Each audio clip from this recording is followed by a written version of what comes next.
Welcome to the ACC Baseball Championship, and welcome to a stacked day of college baseball with a selection show 24 hours away. Let's start in the ACC with a heavyweight title game. Clemson, ranked 14th in the country, has won this tournament more than anyone in ACC history. They face third-ranked North Carolina, who last year with Luke Stevenson went to the College World Series. The best semifinal field in the country yesterday was right here in Durham. Clemson took down the regular season champions in Georgia Tech.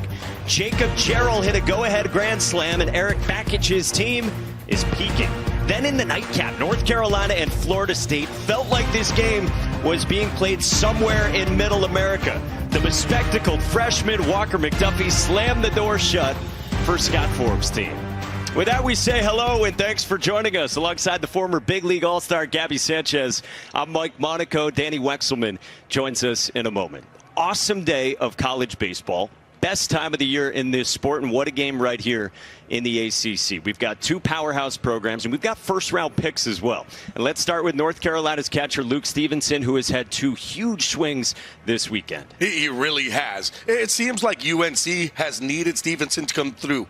And boy, has he ever in this tournament. You talked about it. The home run power has been there all year. He has 18 of them now in the season. He has a pair of two-run home runs in this ACC Baseball Championship. 5 RBIs. The guy is great. He looks like he could be the first catcher taken in this MLB draft, and he is playing like that right now. He's been awesome. Projected first-round pick, and the same is true of Clemson center fielder Cam Cannarella. They're into all the science and the data. Well, there's not really a great way to quantify the clutch gene, Eric Bakich says. However you do, Cam Cannarella has it. He has been just fun to watch, and it seems like it doesn't matter if it was last year in the regionals and the super regionals, in the ACC tournament, whenever they need the big hit from Big Cam Cannarella, he comes through. First game here goes 4 for 5, continued in the last night's game. He has been absolutely nails for this Clemson offense. It's a team that is 44-15 overall. They went 18-12 in the ACC. Cannarella at the top. You just saw Eric Bakich. They tweak things offensively, and you like how this works. I do like how it works because you get your table setter, your guy, your potential first rounder at the top of the lineup. He has been doing it. 6 for 13 in this tournament so far. Speaking of studs, Ryan Lynch is a freshman from New Jersey. He's been one of the premium bullpen arms for North Carolina. Today, he makes his first collegiate start. Just a fun freshman to watch, and they have a lot of elite arms. He is one of them. It's a good fastball slider combo mix. You talked about it, his first start. So how deep is he going to go?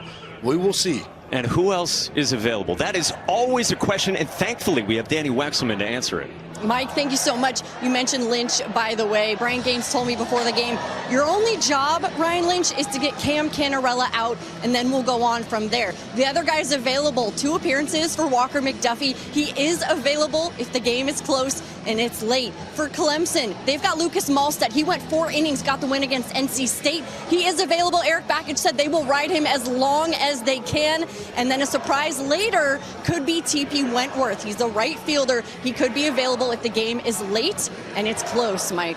Yeah, so some very interesting arms possibly available on both sides for this ACC championship game with a sellout crowd. About 10,000 expected. And Eric Bakich said to his pregame down on the field, he thinks about 9,500 of those might be rooting for Carolina, but he is undeterred. I mean, this crowd is going to be intense. They were even talking about selling standing-only seats. So, I mean, you kind of look around. I think Bakich wasn't lying. There is a lot of Carolina blue out here. They were even chirping you on the concourse when we were coming back up from the field. No, it was you. It was me? They said you were talking some mess about North Carolina last night, which I don't remember. I didn't. There's always that one guy that will say something because I said something negative towards Carolina. They take the 1% of the negativity and the 99% positive they never talk about. We will bring you positivity today. We can assure you of that. Cam Cannarella is in the box. Ryan Lynch is on the bump. And the ACC Championship game is underway with 95 from a super talented arm facing Cam Cannarella. And what a stud this guy has been over 3 seasons for Clemson. Originally from Hartsville, South Carolina. Second team All-ACC this season. Preseason first team All-American who offers a bunt bid against the shifted infield. I'll tell you what, out bunt too, when you look at Ryan Lynch, the way he's throwing the baseball, that ball's going to have some run away from Cannarella. He has arm side run. And the defense, well, they're playing him for pull, so there's a lot of opening on that left-hand side. There's the slider from Ryan Lynch. So we've seen 2 mid-90s fastballs and a slider as well to Cannarella from Lynch. Scott Forbes said to us earlier this season he thinks Ryan Lynch is going to be a weekend starter. I mean, look at the defense right now against Cam Cannarella, who fastball, he loves to take the opposite way. Of course, all these teams nowadays, they have all the data, but I know you still love if a guy will go against what the data says and go the opposite way. Well, here's the thing. It seems like for me, Cam Cannarella, when they throw him fastballs, easy going the opposite way. Sliders, he'll pull. 97 from Lynch, maxing out. His max velo this year is 97.1, so right out of the chute, he's in that same vicinity. I think the crowd has a little something to do with that one. 6th pitch to Cannarella. Sliced foul on 96. You almost got your wish. Just a ball player. He understands. He knows what they're trying to do. They know what they're trying to pitch to him. Lynch does try to throw that front door two-seamer to lefties. On the ground, into the shifts. A bobble from Gavin Gallagher, the third baseman. And Cam Cannarella is on. Gallagher's made some awesome plays in this tournament defensively, but boots this one. And usually, when you kind of look at these type of situations, you would have Madero stay at short, and Gallagher usually moves on to the other side. But Gallagher's a type of player that he could play shortstop if they needed him to. Sure-handed.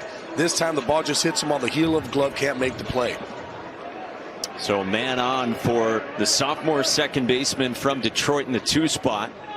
Jaron Purify squares and takes 95 away.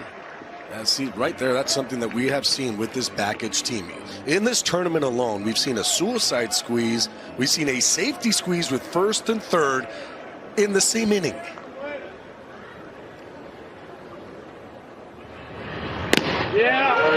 That's on the backdoor call to strike.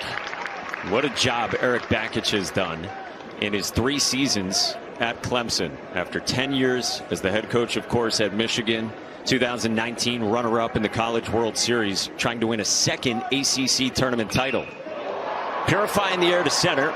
It sends Kane Kepley back for the first out. And Eric Bakich has had good success in this ballpark, the Durham Bulls Athletic Park, home of the Rays AAA team, the Durham Bulls here, just in the 2 times they've played in this tournament here. Yeah, you talk about it because he's been unbeaten in this ballpark. You go back, when they won the ACC, it was in this ballpark here, and Bakich went 4-0. He's 3-0 this year. Life's good for Eric Bakich. Oh. 1 out, 1 on. This is Colin Priest, sophomore DH, big body at 6'3", 245 pounds. Florida native who transferred in from Michigan. Excellent freshman season there last year. Good numbers here this year as well. You see a dozen home runs.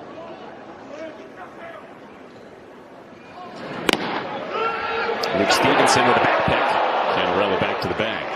You talk about that power. Hit one against Georgia Tech yesterday that it might still be going. Here's the back pick on Cam Cannarella. Cam is a guy that can run. 6 for 10 with stolen bases this year.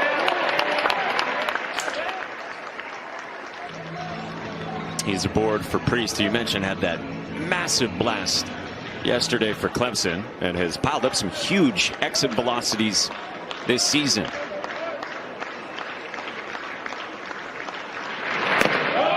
We've been told that Colin Priest has been up to 116, 117 miles an hour on his exit velos. His hardest hit tracked ball this year 115.9, if you like decimal points, against NC State in late April. Home run he hit, 455. Gotta round up for him. Swing and a miss. That's 94 flat to Fan Priest, and there's 2 down. Ryan Lynch, my goodness, what a freshman. Look at the ball, the movement. It's got some arm side run, but it stays up. Usually when guys throw that type of pitch, it's going to kind of run down in the zone, more of a sinker. This is more run side to side. Now he faces the cleanup man for Clemson, the 6th-year senior third baseman, Josh Pano. 1 for 12 in this tournament. Very good glove on the left side of the infield. Yeah, facing Lynch.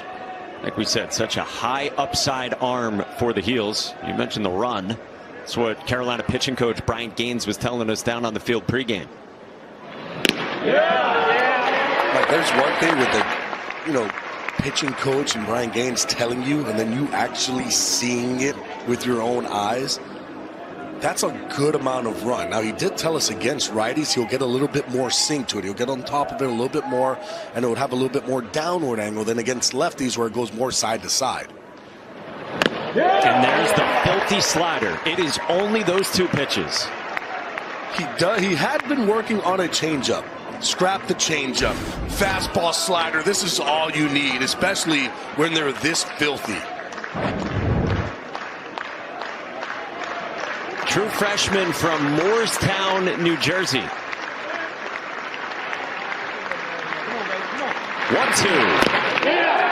Just off the edge, and Pano resisted. That's what's impressive about this young freshman, is that the pitch before this, he had dotted up right on that outside corner. This one, he starts it just a little bit more off to see if he can get the swing and miss. Lynch is 2-2. Pano stays alive, got another slider. Well, this is where you can go with that good 94, 95 in. He is set up, everything away, away, away. Now you try to bust the guy in.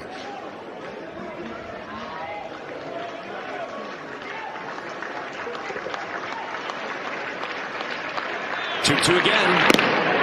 Heater missed the back door and a full count. And instead of coming in with the fastball, try to backdoor it. Just couldn't get that ball to come back for him. So after the 3 straight sliders, Ryan Lynch did go to the sinker. Now what does he trust 3-2 in his first collegiate start? Slider's been working for him today. Fastball fouled off by Pano. He went right back to the heater. That slider, though, he's been able to throw for a strike and spot it up, it seems like, wherever he wants it. In this big-time matchup, Scott Forbes has led North Carolina to the number 3 ranking in the country. Going to be a top 8 national seed almost assuredly. Pitch. Gas for a strikeout. There's the heater from Ryan Lynch, who posts a 0 in this ACC championship game. Carolina bats for the first time next.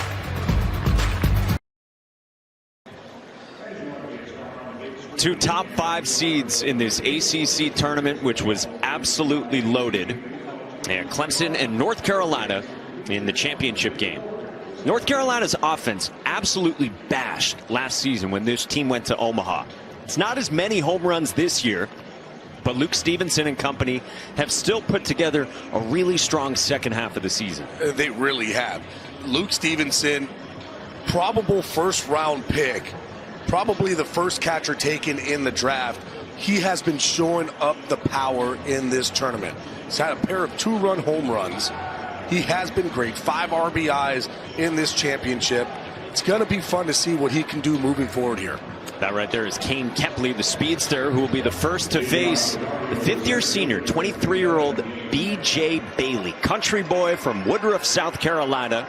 Started out in junior college, and at times this year has been in the weekend rotation. Yeah, he started off in the weekend rotation. has been put in the bullpen, so he does have that starting experience. Probably 2 times through the lineup. That's when he's really good. And the first time through the lineup, gives up a 190 batting average. Second time through, 182. That third time, he'll probably be coming out. He has been giving up a 392 batting average. So I could see him going 2 times through, and then you're going to go right to that bullpen. So B.J. Bailey's got it at the outset. Clemson got a great bullpen performance yesterday against an outstanding Georgia Tech offense to get into this title game. Kane Kepley leads it off and cuts through 89 to begin. Kane Kepley, a transfer from Liberty, is 71st on Kylie McDaniel's MLB draft rankings, our great baseball insider. Kepley, we told you, can run a ton. 35 stolen bases coming into this weekend. Second most in the ACC, and he's only added to it. He is an on-base machine. 40 walks, 25 hit by pitches. A 461 on base. Bailey coming out working quickly and attacking. Told you a couple years of junior college for B.J. Bailey, and now 3 years at Clemson. This year, by far the biggest role and the most innings he's thrown. Dealt with kind of a freak leg injury last year, missed the entirety of the season. There's a breaking ball up. That's the pitch that I feel like he's going to need. The fastball is good. He needs that breaking ball to be able to get the swings and misses, especially when he's able to elevate that fastball. He can choose from the change, the curve, and the slider as far as secondaries. The changeup is the pitch he's thrown the most of his secondaries, but it's also been the pitch hit the hardest. And then the curve and the slider, you pair those together, he gets the bulk of his strikeouts on his breaking balls. The changeup, he can get anywhere between like 84, 85, 86. The fastball is going to be basically 90, 91 in that range. So there's not much discrepancy between those pitches. That's why for me, that breaking ball, that big curveball, he's going to need to utilize. He needs to get on top of these pitches. Eric Bakich was telling us pregame, we'll see what we get as far as length goes from Bailey. Fouled off the catcher, Jacob Jarrell. Still 2-2 as Kepley battles. This is what Kane Kepley will do. You said it, an on-base machine who will find ways aboard. And he was the hero for North Carolina offensively last night in the top of the 9th inning. This one popped up, foul ground, and Jacob Jarrell's got it for the first down. So Kepley set down, but he had the big swing for the Heels in the top of the 9th inning. You know what was great is that when you talk to him, the first thing that he mentioned was in the 7th inning, he had an opportunity with a man on third and he couldn't come through.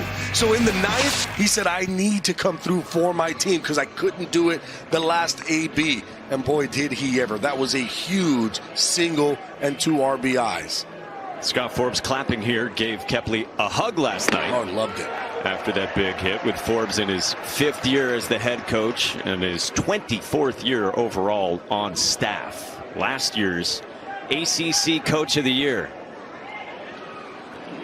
0-2 on Jackson Vanderbrake, 5th-year senior leader for North Carolina. Second baseman in the 2-hole. And look out, Jack Leggett. Legendary former head coach. I guarantee you he's saying that he had that ball. He had it. See, I'm telling you. E6 over there in the dugout with Leggett. Is that what we got? Let's see. How'd he do? Oh. Come on now, stay on it. He's still quick. He's still quick. Oh, that's phenomenal. His number 7 got retired by Clemson a couple of years ago. 22 years as the head coach. 6 College World Series berths. You see on staff working with player, staff, and program development.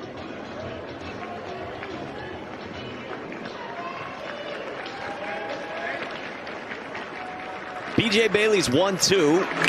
to Jackson Vanderbeek. Well, you guys know that Leggett loves to do 7-on-7, right? 7 minutes with 7. It was the 4 Bs today, but of course there was a 5th one he added later to me. Number 1, belief. 2, body language. 3, battle. 4, be aggressive. And then 5, he shares his 94-year young mother, Marilyn, who's watching in Vermont. Said, be at home at 6 for dinner. Have fun playing at the playground, guys. Wow. Shout out to Maryland. Josh Pano makes the play on Jackson Vanderbeek. And there's 2 outs as Pano handled the hop. Danny's getting a lot of these 7-on-7 with Leggett's. It's pretty impressive, Danny. She's been everywhere. Working all angles, both dugouts. Getting live in-game updates from coaching staffs, etc. All right, 2 down, Luke Stevenson. Told you about the draft-eligible sophomore catcher off the top.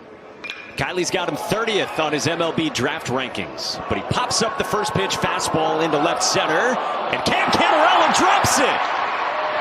Stevenson safe at second. Canarella took charge over Dom Listy, the left fielder, and with a jump, it turned into a drop for Canarella. Well, that ball hit by Stevenson was up in the air for such a long time. Cam Canarella was coming in. Everybody coming together. Cam Canarella calls it at the last second, jumps to grab it. Ball hits right off the tip of his glove. Should be an error on Canarella, and Stevenson is now in scoring position. A player who has turned in some of the best plays you will ever see from a center fielder in his career. Couldn't come up with that. And so it goes to the cleanup man for North Carolina, Gavin Gallagher, the sophomore third baseman, after the error on Canarella. Puts Stevenson at second. Gallagher's bat has ticked up in the second half of this season.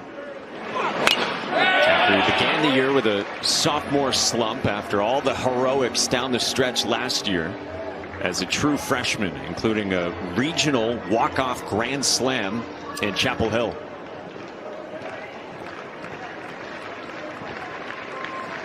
Had a phenomenal diving play at third base 2 days ago in the quarterfinals against Boston College.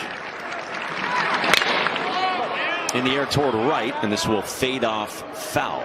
Still 0-2 on Gavin Gallagher. Yeah, Gavin Gallagher. I mean, the average is not where he wants it to be. It's still high, though. I mean, it's a 279 average. But the power has definitely been there. And it's coming on late.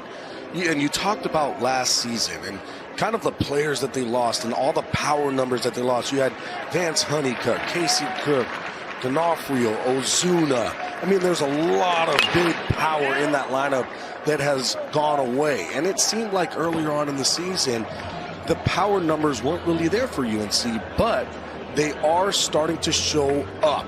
All of a sudden, these guys are starting to hit the ball out of the ballpark. There was so many home runs last year, 115, a program record, to break a mark that had been there for over 20 years. Gallagher chases the breaking ball, and did Gallagher get a piece of it? They're saying he did. Didn't seem like he thought that he did, but that's what home plate umpire Greg Street says.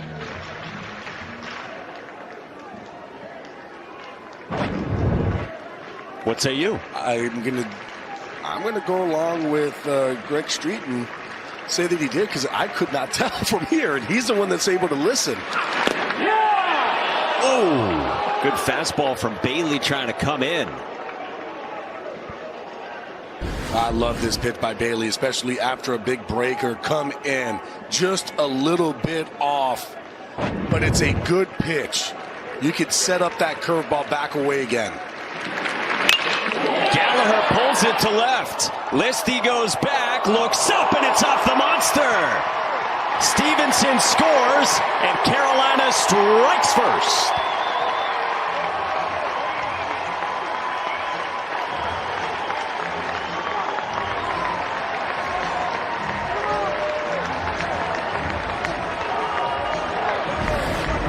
Well, UNC takes advantage of the miscue in center field, and Gavin Gallagher, oh, he gets it. It's a fastball in. Tries to go back to the well with that heater in.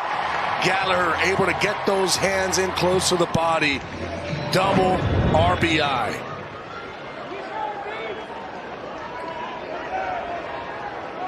So Gallagher drives in Luke Stevenson, and now Hunter Stokely. Good stop by Jacob Jarrell. And so a pitch that fouled off in the estimation at home plate gives Gavin Gallagher another chance. This is the 24th pitch of the first from Bailey. Dribbled foul. All right, let's have one more look at it on the foul ball. Here's the thing. The closest one there is the umpire, Greg Streeton. He's the one that can hear that. You will hear a little ting that comes off of the bat. We might not be able to pick it up, but as soon as it happened, he right away put his hands up as if it was a foul ball. Let's see if we can hear anything.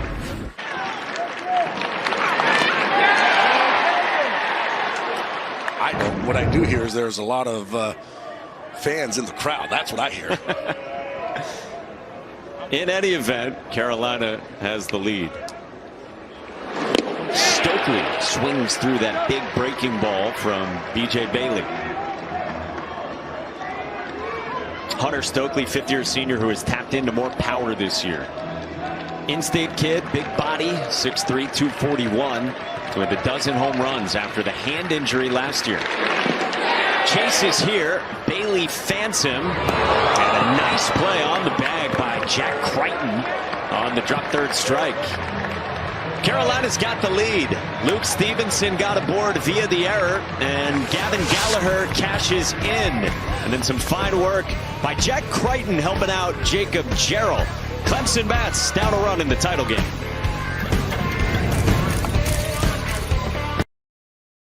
Well, we have eaten well this week at the Durham Bulls Athletic Park, with the bull famously beyond the monster, 32 feet tall in left. Big thank you to the conference, a great host for you guys all week, and our crew here during this championship weekend. Commissioner Jim Phillips will join us on the air next inning. All right, 5, 6, and 7 for Clemson, beginning with Dom Listy, the on-base obsessed sixth-year senior. Tossed into left field, and Carter French comes on to make the catch. And there's one away. Tonight's Sunday Night Baseball matchup is the series finale between two of the best in the National League, the Dodgers and the Mets. 7 Eastern, 4 Pacific, over on ESPN, ESPN Deportes, and ESPN Radio. Coverage starts at 6 Eastern, 3 Pacific, with baseball tonight, Sunday Night Countdown. One down, base is empty. Clemson down a run in the title game, and this is the junior catcher, team leader Jacob Jarrell. Clubs one to left center. Kane Kepley got a fabulous jump, and he runs it down for out number 2. 106 off the bat, and Kepley saw it all the way. I don't know what it is, but UNC, they don't miss a beat when it comes to center fielders. They had the privilege to have Vance Honeycutt last year. And this year, Kane Kepley. I mean, just a great center fielder, great first step. He gets to a ton of balls that other guys can't get to. And he ran that down on Jacob Jarrell, who hit another one well. Now Eric Bakich probably just wants to slow things down here. 3 pitches, 2 outs to begin the top of the second. So talking things over with his third-year first baseman, Jack Crichton. Hey, you talked about Jarrell, too. Another exit velo of 105.5 miles an hour off the bat. Low line drive. That ball gets through. Except when you have a guy like Kepley in center field who's able to track it down. Yeah, Jarrell's been a monster at the Grand Slam yesterday. In addition to handling huge bullpen work from his pitching staff as well. Clemson pen that went 5 1/3 shutout, thanks largely to Jacob McGovern. Finished off the game with 4 shutout innings. 95 inside from Ryan Lynch on Crighton. For Crighton, the best numbers of his career. And he came here very hot in the last week. Going back to the end of the regular season at Pitt. And how about the life on the fastball from Ryan Lynch? I mean, it's a fun fastball to just kind of look at the way that he's able to throw this pitch. Gets weak contact, aggressively gloves, and makes it a 1-2-3 top of the second on just a mere 6 pitches. And this is why it was 6 pitches. Look at the movement on this fastball, where it starts and where it goes. Crighton says, where was that?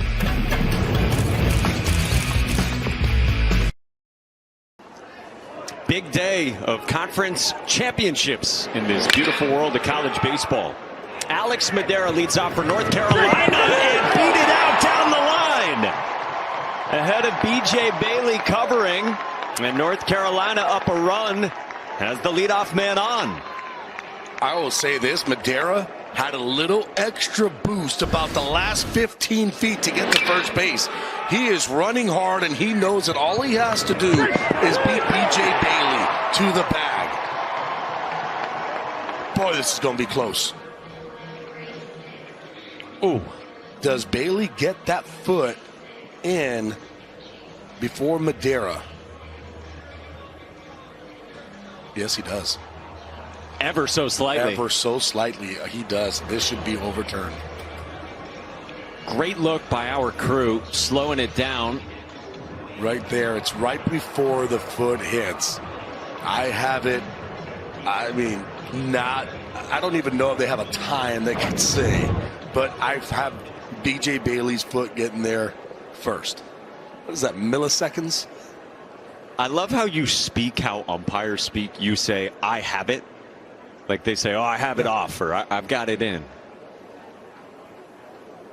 Greg Street has it the way you have it. He's got an out as BJ Bailey, by milliseconds, got the foot down before Alex Madera did. And you can understand why it was called safe. Just because by the naked eye it looked like it was right there. Well, here's what's at stake for both these teams. Again, we've got the selection show tomorrow. North Carolina projected right now as the number 4 national seed. D1 Baseball projects Clemson as the number 11 national seed. So can Clemson do enough to get up into the top 8?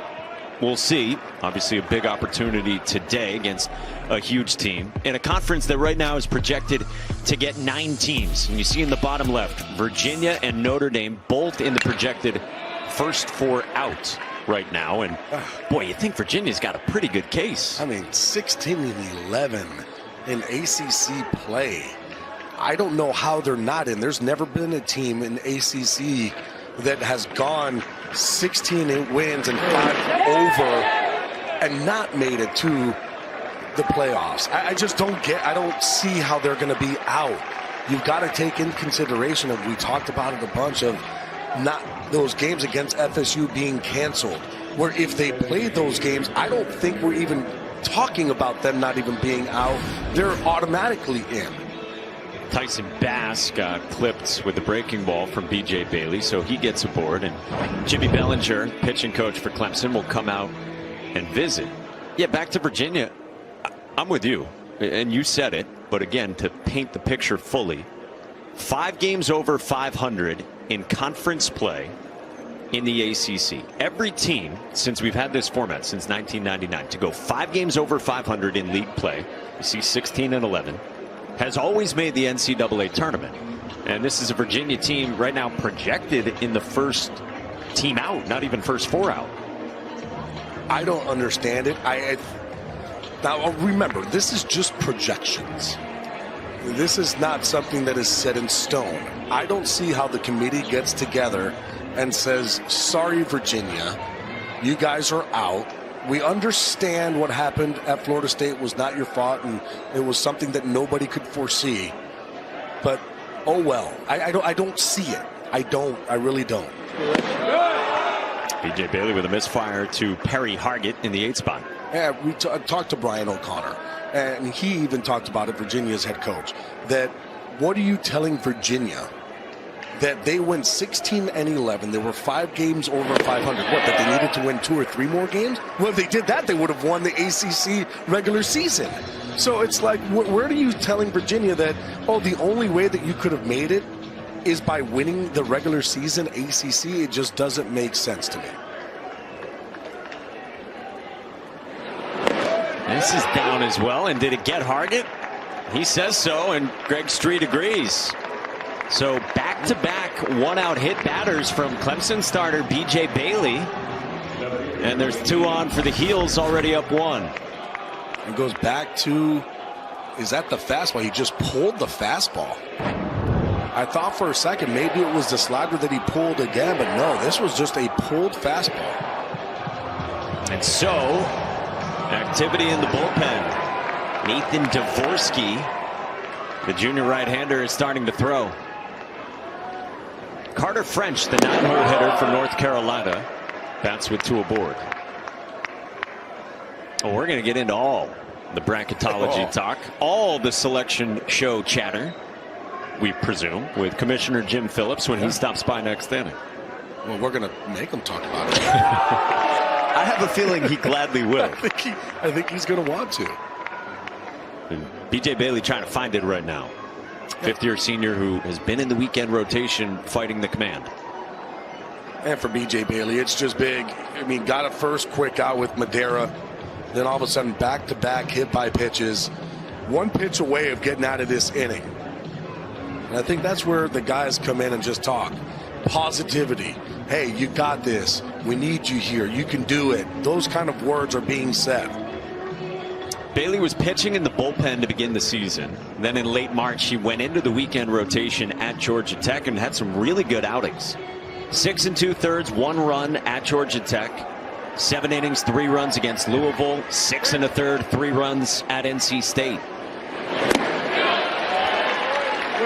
When our crew spoke with Eric Bakich in the middle of April, he was talking about how Bailey had excelled in every role. Was doing a good job in long relief at times earlier in the season as well, but has struggled here in May.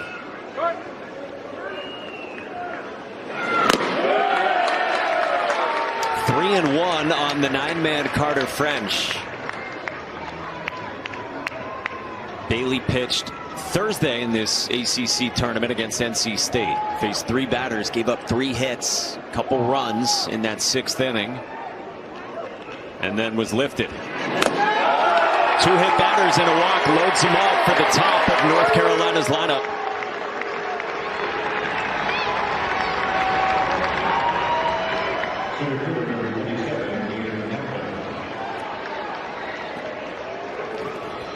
So French joins Hargett and Bass. And now the leadoff man, Kane Kepley, who had that go-ahead 2-run knock we showed you in the top of the 9th inning against Florida State yesterday to break a 5-5 tie. And here comes Eric Bakich. Yeah, if you're Bakich, you understand what this game means. You understand what this game means, not just for winning the ACC championship. It's for what this could do for your team. The thought process is, if you're able to beat UNC, where their RPI stands, which is at 8, that should propel you to be one of those top 8 seeds and host a super regional. At least would have a case for it. But they're going to the bullpen here. In a troublesome spot for the Tigers. North Carolina's got the bases loaded in the 2nd. Back in Durham, ACC championship game, and North Carolina's got the lead, and the Tar Heels have chased B.J. Bailey, the Clemson starter, gets him 4 outs, 39 pitches, and responsible for the bases loaded. And are we getting a pitching change here or not? Nathan Dvorsky, are you coming? Yes, we good? No, wait. Yep. Oh, okay, fine. Now I'll go. You can never be too sure with pitching changes in college baseball. There's a lot of schadenfreude sometimes. Here's Dvorsky at long last, the junior right-hander from Sewanee, Georgia. Biggest role of his career this season. It's a good fastball, curveball, changeup. That fastball, 90 to 93. you start to look at why they would bring in Dvorsky in this spot. Well, against lefties, he's been very good. He is only giving up a .091 batting average against lefties. Righties are actually hitting them better. He's got one of the highest whiff rates in the country. 33% is his whiff rate. Out of all the swings, how many times do you come up empty? They could use swing and miss here against Kane Kepley. First pitch swinging in the air to left. Sends Dom Listy back. Tyson Bass tags and will score on the sac fly to make it 2-zip North Carolina.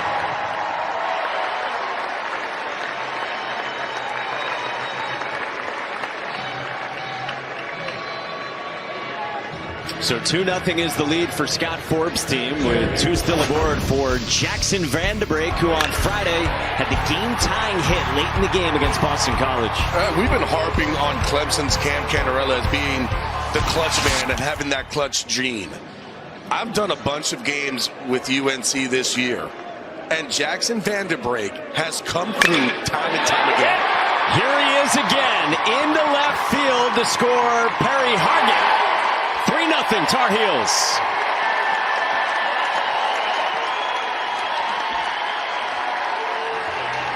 Could you say that again, please, Gabby? I'm telling you, it's the clutch gene, and he has it.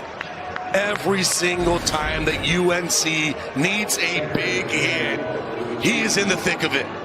And he comes through again. Gets a sinker down in the zone, drives it to left. Perry Hargett comes in to score, and UNC has taken control. A captain last year who lost his starting job, Jackson Vanderbrake, has had a resurgent season. And now Luke Stevenson pops one up into left toward the line. And Dom Listy's got it to end the inning. North Carolina adds 2 more, and the lead is 3 in the ACC Championship game in Durham. Welcome back to the ACC Baseball Championship. Title game in Durham, less than 24 hours away from the selection show. Clemson and North Carolina, 2 heavyweight programs, and the Tar Heels have the lead as we hit the 3rd. And as promised, Commissioner Jim Phillips has stopped by. Jim, it's always great to see you. Great to see you, Mike. Gabby. Nice to see you. Some good baseball here this afternoon in Durham. Yeah, what a tournament this has been. 16 teams in the league for the first time, different format, and Gabby's been here all week. Our crew's been here all week. It's been great. Terrific. I think the coaches like that single elimination, survive in advance, right, Gabby? I love it, to be honest with you. And 2, it really does help the teams that did well in the regular season, because all of a sudden they have a double bye if you're one of those top 4. No question. I think the fans have really enjoyed it. I've had a chance to talk to some of the fans throughout the week. They like that, and I think also the coaches understand it. And this was something that they initiated with our staff, and I just said, listen, let's listen to the coaches. Let's try it. We can always go back to the double elimination format. But, again, as we've talked about, this has been a really good tournament and a really good framework for it. It's a strikeout for Ryan Lynch of TP Wentworth. Yeah, we got teams here that are going to be hosts, and there's going to be a lot of hosts in the ACC like there always is. And then we started last inning as well talking about bubble conversations and Virginia, and Gabby and I have been saying it this week. The context for a team like Virginia is you go 5 games over 500 in ACC play. Every team to ever do that in the ACC since 1999 has gotten in. Enough. That's it. Listen, they really deserve to be in. This isn't about, some kind of gift. People have to remember also they played 3 less ACC games, right? The horrendous tragedy at FSU. And our hearts and prayers and thoughts remain with the Seminole community and family over that just horrific incident. They are a NCAA quality team, and I don't know that there should be so much debate about it, but I get it. I understand that there's only certain spots, but what they've done is speaks for itself. And I'd also say, listen, Notre Dame, they went 10 of their last 12 down the stretch. They're playing really well, and 2 of those series wins were against NCAA tournament teams. Now, I know they're underneath Virginia for several reasons, but on paper, 11 teams could be talked about and should be talked about for the NCAA tournament from this conference. Yeah, Notre Dame's got a case as well. Back to the top, Cam Canarella. You know, we're talking about hosts.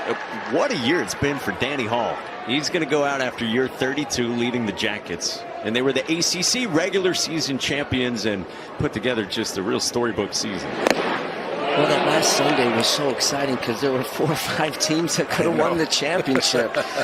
But what a great way for Danny Hall, a Hall of Fame coach, but even more so a Hall of Fame person. What a guy. Both, Mike and Gab, you know him well. You'd want your son to play for a guy like Coach. And we're going to miss him. 32 years at Georgia Tech. That's hard to even fathom. And I don't know that will ever be duplicated. But it's not only a loss for Georgia Tech and the ACC, but for college baseball. And we wish him well. And I want him to play really well during the NCAA tournament, have a great run. I told him, I hope I see you next time, in Omaha. But again, congrats to Danny and his beautiful family. He's earned this retirement. Cam Canarella chops one foul against Ryan Lynch. It was funny, too, because when we were talking to Danny Hall, he had no idea that they won the regular season ACC until they were shaking hands at the end. And then they came in and told him, hey, ACC champs. And he was like, wait, what? Because he knew that there was so many things that had to happen for them to end up winning it. And not only that, I did ask him, too. I said, with this team that you have, it's a lot of young guys in the lineup, young guys on the pitching staff. Like, are you sure you're going to – are you sure you're not coming back for one more year? I had a chance to call him on the bus ride as they were going back to Atlanta, and he was so humble, but you could just tell the pure joy that he had. And he repeated that to me, Gabby, about he didn't even know that they had won the ACC regular season, but just a gem of a person. Full count on Cam Canarella up there doing the Soto shuffle. Yeah, the health of this league is really strong, especially here in college baseball. Mike, you and Gabby have done a great job in this tournament and all year. Anytime you've had any of our games, I think it speaks for itself. It's one of the 2 best conferences in the country. It's the only conference in the country that every one of their schools is in the top 100 in the RPI. It's got the highest RPI ranking away from home, road wins, and overall strength. It's really a credit to the coaches, and you guys have talked about a bunch of our coaches throughout the week, and the enormous talent that is our student athletes that really want this great combination of great athletics but also world-class academics. And you know that from being at Miami. And I'm really proud of them. That's how I would really capture the year. Really proud of ACC baseball and the coaches and the players that play the game. And there's so many amazing stories. It's why we love all these sports, but in the world of college baseball, telling them. A guy like Jaron Purify at the plate. Eric Bakich was saying to us yesterday, his story is amazing. His mother worked 3 jobs. They had to live with their aunt at one point. Had to borrow a car at times to play baseball growing up. And Jaron Purify has grown into a sophomore captain on this team, and a team that, who knows, might end up in Omaha this year. Beauty of such a great game, baseball, and sports in general, and this idea in college sports that you have access and affordability to higher education through a sport that you play. Yeah. And we can never forget that. There's lots of turmoil right now within college athletics and lots of unsettling.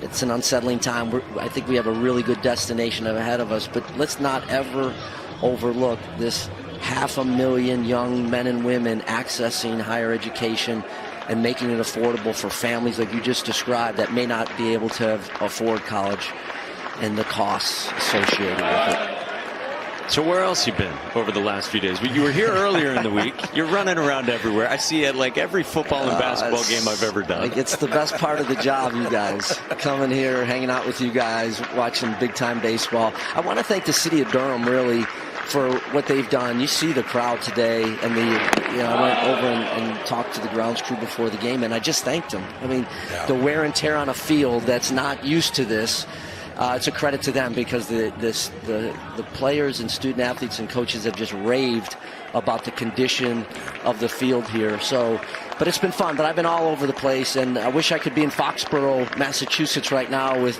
the Lady Tar Heels as they battle Northwestern for an NCAA championship in women's lacrosse. Have you had a milkshake since you've been here by any chance? Milkshake Factory out in left field. I'm here somewhere. I came here on Friday and Gabby's like, dude, stop what you're doing, go get a milkshake. That's our recommendation. I have not found that yet. You need to go maybe there. 7th inning stretch, Gabby.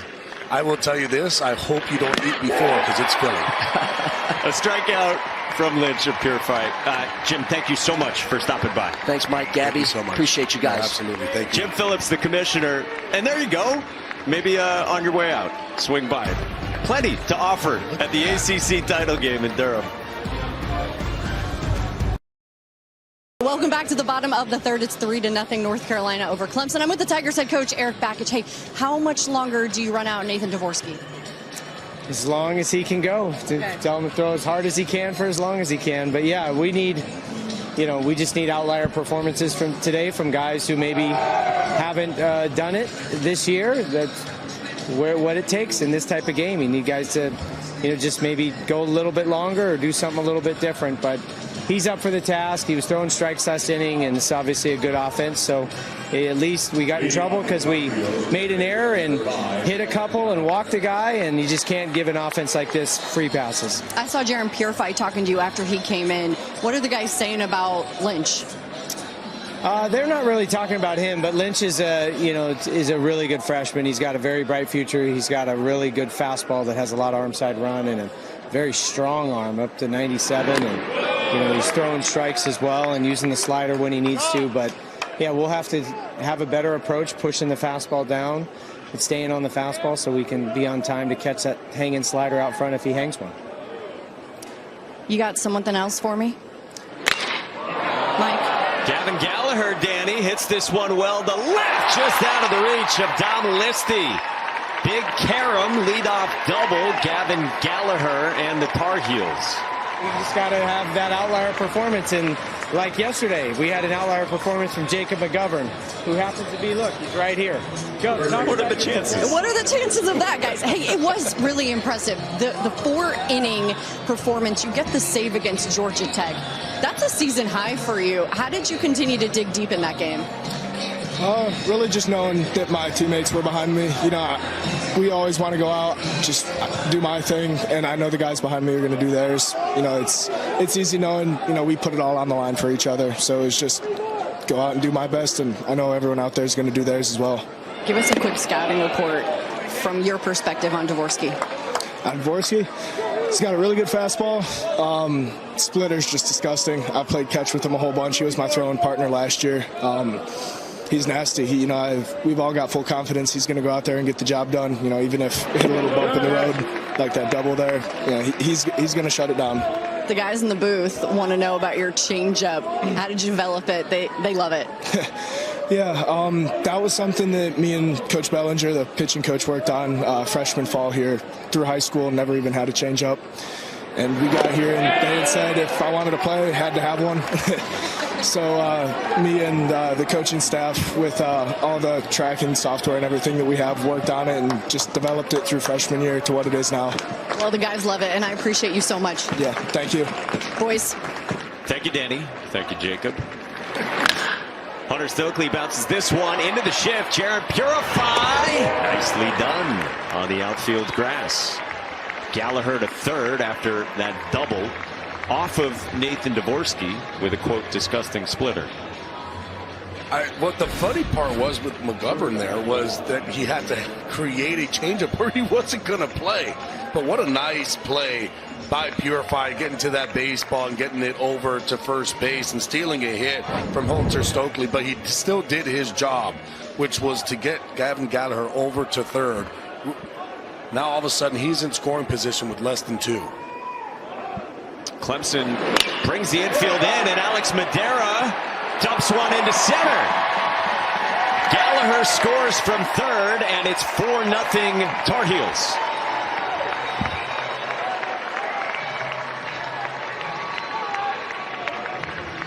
This UNC team is not waiting around. Guys in scoring position, looking for a pitch to do something with.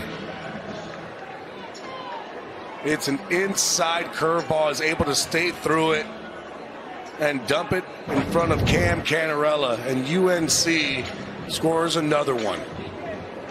Sixth-year senior Alex Madera transferred in last year from the D3 ranks, Arcadia University in Pennsylvania. Just dunks one in and adds on. This is Tyson Bass, the batter now with Madera aboard.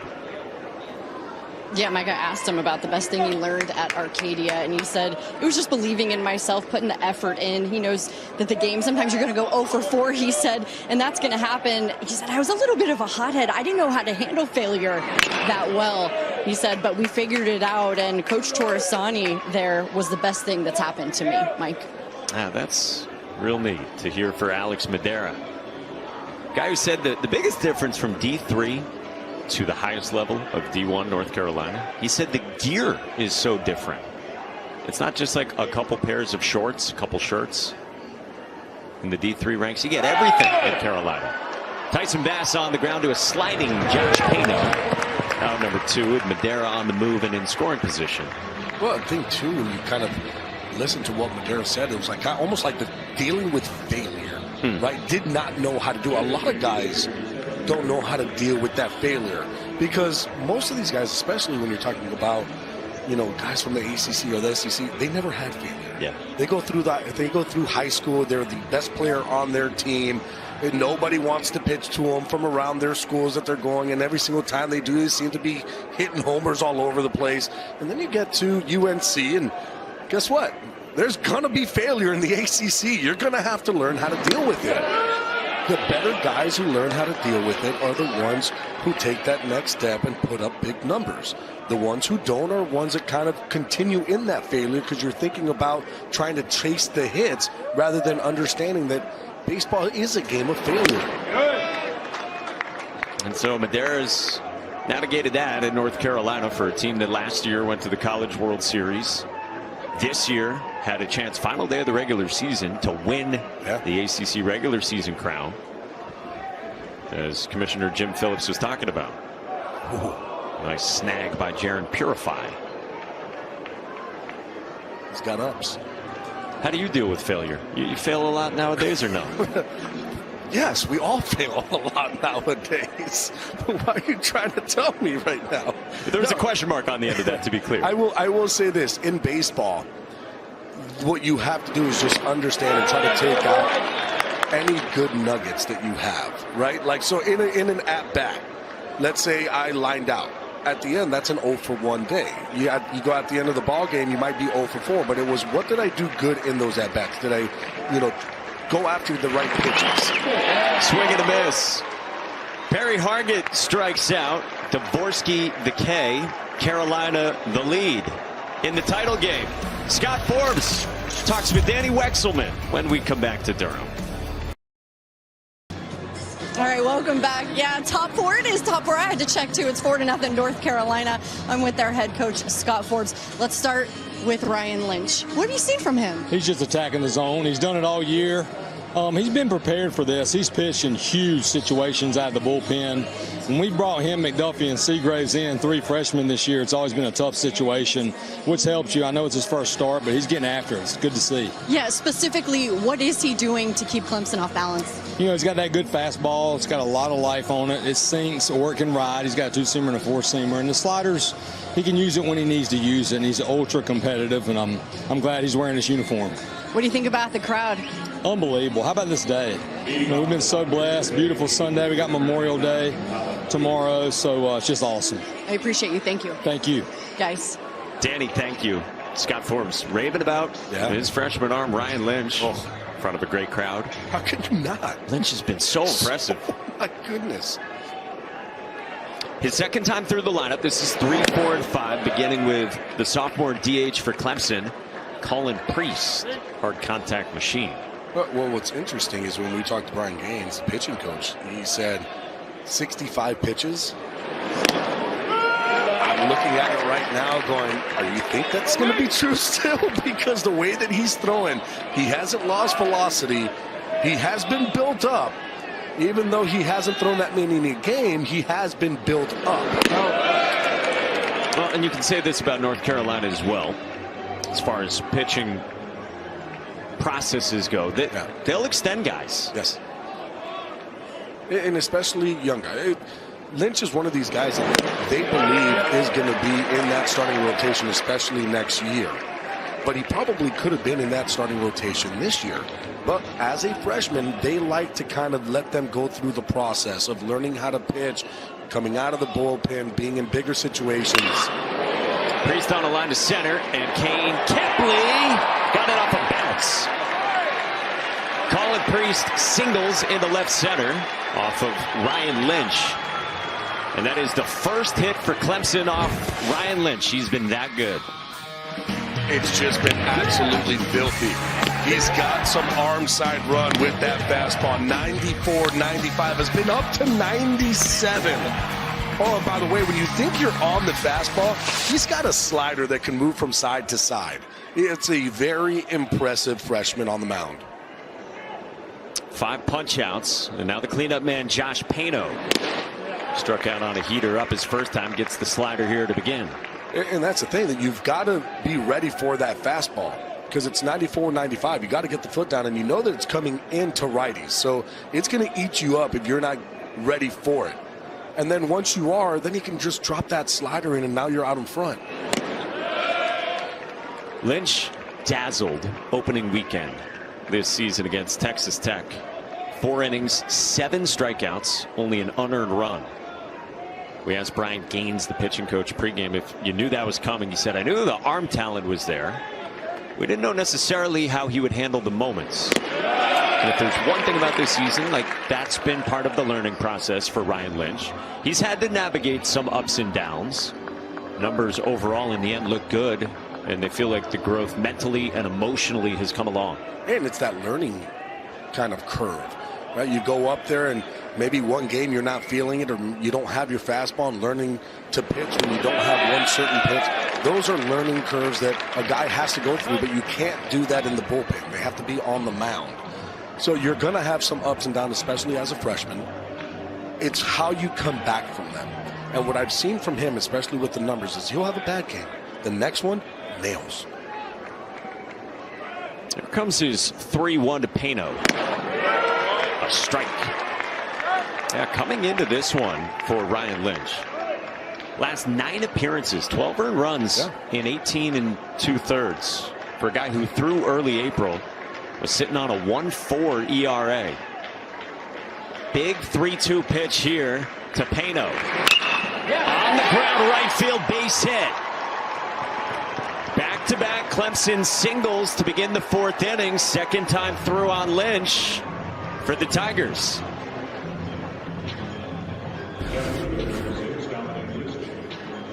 That's just a great job of hitting by Pano.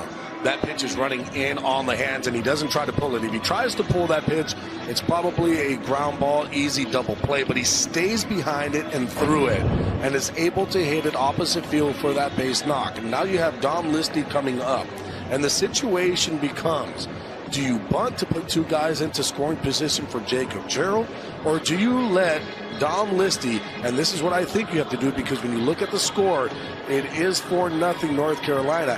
I'm going to have to let Tom Listy swing the bat. I want him to swing, because he has produced this year in these types of situations.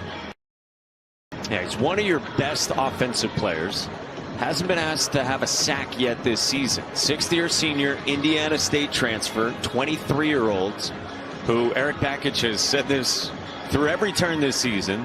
Dom Listy told Eric Bakich on one of their phone calls during the portal process that he is obsessed with getting to first base. Listy is 8th among all power conference players in OBP. Right around 500. Inside the start, a guy who does not chase much. Yeah, just a quick note I thought you guys would find interesting when I talked to Listy. He said, listen, I'm a huge advocate for guys trying to be their best selves, but you can't mimic superstars. He said, I can't be like Cam Canarella, because then I wouldn't be the best version of myself. It's all between the ears, guys. He's in a big spot, Danny, right here. A ball and a strike against Lynch. He's made a name for himself this season. He was a guy that started in the top of the lineup, just getting on base consistently. And they had to move him down because they needed that production in the middle of the lineup. He will not expand the zone. You have to come after him. The lowest chase rate of any hitter in the ACC. 3-1 from Lynch.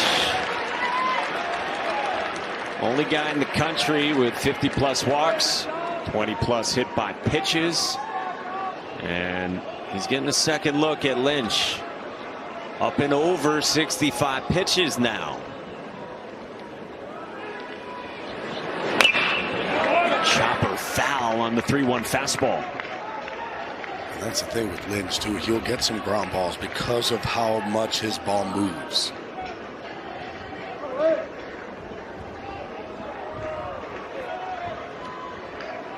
One of the biggest pitches of this tournament right here. 3-2. Listy spoils it. So fun to watch Listy work in the box. Started his career at the Division III ranks North Central College for 4 years. While he was there, he had a 72-game on-base streak. Just absurd. And that was 1 year with Clemson.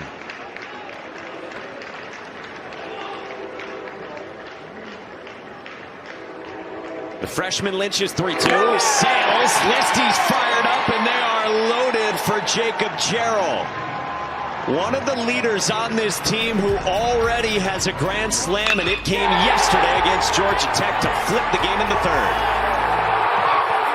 Oh boy, if you're Clemson, you're Eric Bakich. There's one guy that you want to see up there in this situation. Why? Because he has already come through in this ACC Championship. Grand slam yesterday. He'll be chasing the heater. Loaded up. First pitch slider. Now this is really interesting. He always says that he watches the guy 2 batters in front of him, Josh Pano, how he gets pitched. Because he says they're similar, and so scouting reports always go the same. Pano, this most recent at bat, 3 sliders to start, and that was a slider there to begin from Lynch. A fastball, and he stared at it, 0-2. Yeah, I would have been chasing the fastball just because, for me, it feels like when Lynch kind of gets behind, you look at those 3-2 counts, right? What is he throwing? The fastball. That's what he's going to trust. So when he gets in trouble, he is going to that fastball. Now it's a different situation. Oh, called strike 3. Jarrell thought it was off, and there's one away. Stevenson set up so far out, the pitch came back in from where he was. The backdoor sinker. My goodness, what a pitch. And a great job by Stevenson. You know what he did? He caught it deeper. And because he caught it deeper, it looks like a strike to the home plate umpire, Greg Street. So one away, and now Jack Crighton. You know, it's interesting, too. Like you say, caught it deeper. Also Stevenson's positioning, and then when the pitch is a little inside, closer to the plate of the positioning, kind of looks presentation-wise more like a strike 2. And we have the research tool up so we can kind of see where those pitches are. I mean, that pitch didn't miss by much. I will tell you that. That was right there. 2-0 as that buzzes the tower on Crighton. Crighton had a comebacker to the mound his first time. Junior first baseman from Rochester Hills, Michigan. He's gone on a hot streak of extra base hits in the last week. Cuts through that sinker.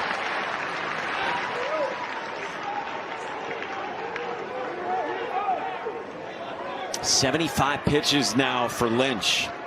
As far as he has gone in his freshman season. 2-1. 2-2 on Crichton. Boy, that fastball velocity is still there, and the movement is still there. Against Jarrell, he went backdoor sinker. Does he go back there again?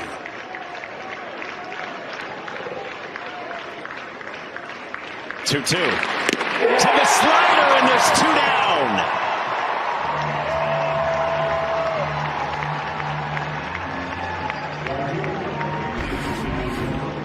Goes with the slider.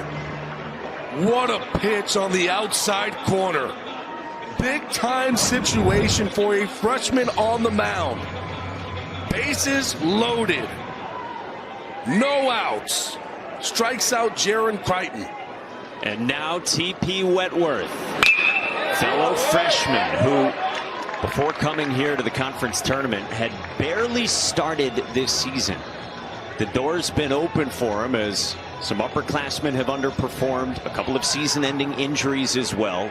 Blue chip recruit, two-way talent, has mashed and earned a spot. 0-2 on TP Wentworth.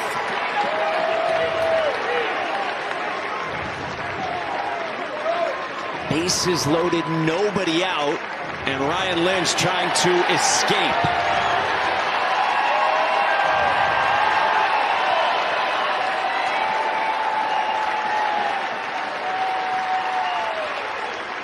Off the ladder, no chase from TP Wentworth. Eric Backett told us for Wentworth in the preseason and into the season, he had one of the most, among the 2 or 3 guys, most impressive BPs on their team. He is talented. Big spot here in the 4th. Lynch is 1-2. 2-2 on Wentworth. Wentworth has had some huge moments here in this tournament. Impressive against Virginia Tech. And into the weekend as well in Durham. 2-2. Wentworth pulls it foul down the line. 104 and hooked off his bat, and whoa, says Scott Forbes. Oh, and whoa is correct. Right on it. It was a slider down and in. Wentworth drops the barrel to it. It's going to be interesting to see what pitch he gets. Lynch has liked to throw the lefties that front door sinker or two-seamer. See if he goes with that one here.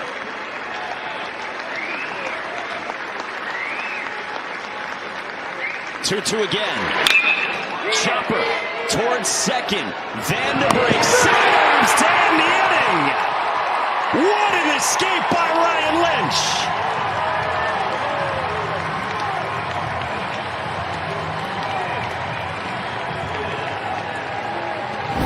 Boy, and the freshman comes through. Jacob Jarrell, strikeout looking. Jake Crighton, strikeout swinging.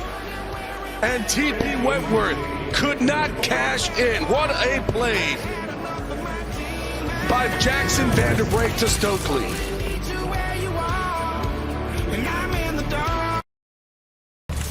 We hit the 4th inning, and Clemson mounted an opportunity. Colin Priest tucked one in.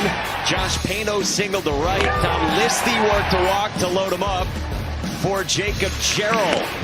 We thought that was out. Lynch got a couple strikeouts, and then he got TP Wentworth to chop and left him loaded. And what a way to finish Ryan Lynch's first career start that comes in the ACC Championship game. Gets a hug from Jason DeCaro, yesterday's starting pitcher for one of the best, if not the best, pitching staffs in the country.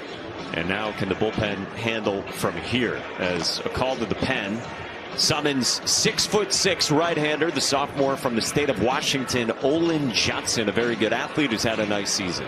He has a very nice season. The walks, probably the biggest issue. Other than that, my goodness, it's a good fastball, slider, changeup. The fastball anywhere from 90 to 94. He's a big presence on the mound. Guys haven't really been able to do much when he's in the strike zone. He's not giving up much hits. It's a 188 batting average to righties and a 200 to lefties. He's been really good against both. He's posted one of the lowest batting average against, one of the lowest OPS against. And he starts out with a line drive from Andrew Chufo out of the 9th spot for Clemson. So like the 4th, early activity for the Tigers with the lineup turning to the top. Just something to pay attention to with Johnson, guys. Bryant Gaines said that he's got elite levels of extension. He's 6'7" out there. He said when he releases it, if it's 93 miles an hour, the perceived velocity is 96, 97 because he's so long. Gaines said sometimes when I go out there to the mound, I'm looking eye to eye at him. Yeah, because Bryant Gaines is a big boy too. Yes, he is. Well, here's Cam Canarella. He's been aboard twice. Doing that little Soto shuffle right there that we've seen over parts of 3 seasons from the swagger-prone Cam Canarella, who does it like Juan Soto. He's got that little swag to him, and I've seen it lately. He goes up there, he'll take that pitch. It's something that hasn't been really lost, at least to me. Andrew Chufo has had himself a really nice ACC championship. 5 for 9 so far. Couple doubles. But here's the Soto little shuffle that you've been talking about. It's when he takes that pitch, he has that little shuffle that he's doing now. Just kind of grounding himself, but doing it with a little bit of that Cam Canarella swag. It has made its way to TikTok as well, where Cam's been in the cages at Clemson, and he'll break out a good one. A little shuffle.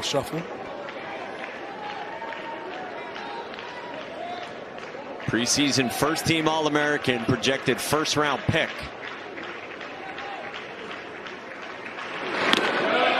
Two and two.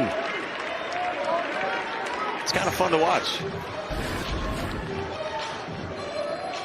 Oh, there it is. And he'll hit you sometimes with like the really exaggerated ones.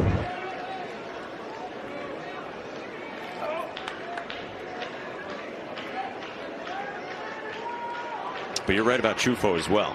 He's done a good job these last couple days from the bottom of the lineup to set the tone for the likes of Canarella, Purify, Priest, Payne, Listi, Jarrell. Can Clemson cash in? Olin Johnson's 2-2. On the ground to second. Jackson Vanderbrake. The turn. 2.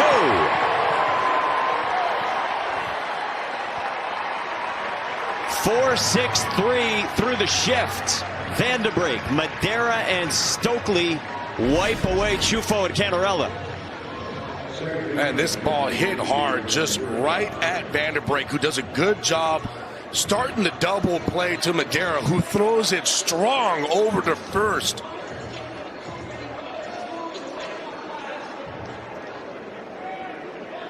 And he loves it. The pitcher's best friend comes through. And one pitch later, Jared Purifier rolls out to Alex Madera. The long-limbed Olin Johnson gets it done quickly in the 5th. Nobody in the history of this conference has more success in the ACC tournament than Clemson. 06, 2016, and then, oh yeah, here in Durham a couple of years ago in year 1 for Eric Bakich. Another of the 11 ACC tournament titles for the proud Clemson program. I mean, the ACC tournament began in 1973. We've had it every year except 2 since then. 79 and then COVID in 2020. And Clemson has been to now 24 tournament finals in these 51 ACC tournaments. I mean, half the time they're in this thing. They are down by 4 in this one against North Carolina. So we hit the bottom of the 5th inning. Luke Stevenson leads off 3, 4, and 5 for the Tar Heels. Just a great day of college baseball. We've got the SEC tournament final coming up after us here on ESPN2. You can watch the American final right now on ESPN News as well. Nathan Dvorsky's still working since he came on in the 2nd. Dvorsky's done a really nice job kind of settling down this UNC lineup. He did give up a run in the 3rd. But all of a sudden, that UNC lineup is not doing what they were doing early on. Utilizing that fastball, the breaking ball, has that changeup working. Trying to keep this UNC lineup off balance.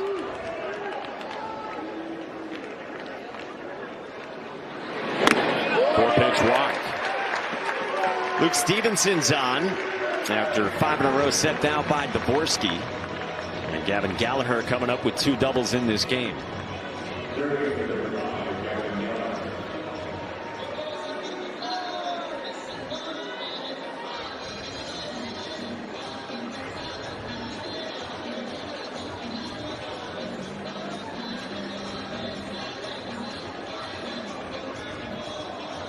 We got another ball that came onto the field. Yeah, that's right. Right center. Warning track. This is like Omaha with the beach balls. Oh, I think that they just maybe want an autograph by Cam Canarella and just keep throwing it to see if he would sign it for him. Or just start an impromptu game of catch. Or an impromptu game of catch. I love all the kids just hanging off. Splitter to start out. Gavin Gallagher in the cleanup spot. Sophomore third baseman, we said, couple doubles, both to the pull side, to score a run in the first, to lead off in the third, and then he scored.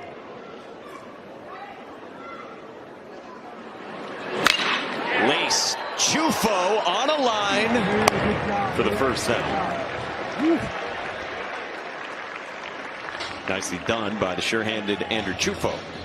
Sunday Night Baseball tonight, 7 Eastern, 4 Pacific on ESPN Deportes and ESPN Radio. But before that, start at 6 Eastern, 3 Pacific with the Baseball Tonight Sunday Night Countdown. Dodgers and Mets. Maybe the Soto shuffle there from Juan Soto. Oh, you'll see it. With $765 million. He hasn't been doing it as much this year. Good game yesterday. Starting to see that shuffle coming back. You talked about Gavin Gallagher. That ball he just finished hitting, that was 109.8 miles an hour off the bat. What a play by Chufo. I mean, these are those type of at bats where you go back into the dugout and you're like, I did everything I could do there. I hit it as hard as possible. So 2 doubles and then a 110 line out for Gallagher. It's a good day. It's a good day at the plate. Can't get upset with that one. 1 out, 1 on, bottom of the 5th. This is Hunter Stokely in the 5 spot. Strikeout and a ground out to second so far for the 5th-year senior first baseman.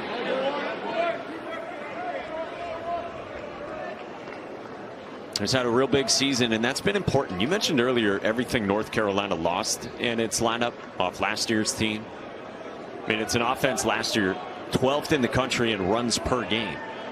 An offense this year that just hasn't been at that level, but still, especially the second half of the season, they've turned it on and ticked up. And you think about the lineup of last year. Leadoff man Vance Honeycutt goes 22nd overall. 2-hitter Casey Cook, 3rd-round pick of the Rangers.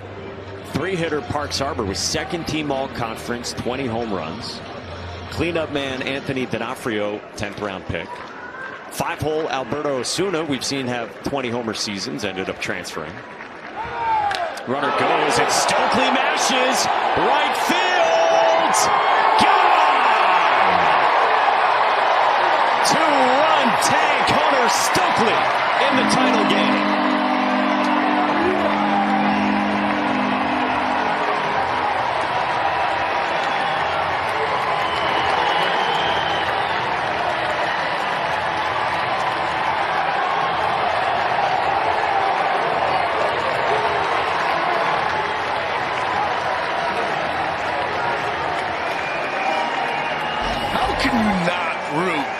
For this man right here, Hunter Stokely.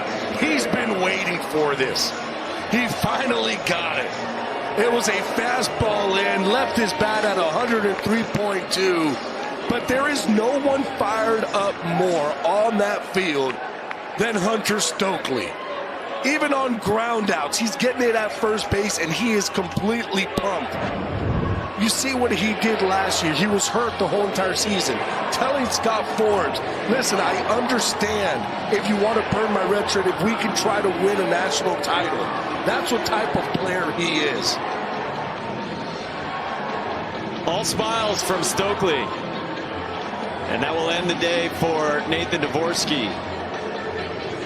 North Carolina tacks on. Hudson Lee, the Wake transfer, takes over when we come back. Welcome back to the ACC Baseball Championship. On a great day of college baseball, inside of 24 hours away from the selection show tomorrow to pick the field. Hunter Stokely has had a power surge in his 5th season in Chapel Hill. 2-run shot has put the Heels up a half dozen here in Durham. Nathan Dvorsky, you said it stabilized this game for a while for Clemson. It does give him 3 innings in the end, but back to the bullpen with Dvorsky giving some length. And now Hudson Lee. They like the matchups with Hudson Lee. Eric Bakich was telling us pregame, the Wake Forest transfer in the southpaw.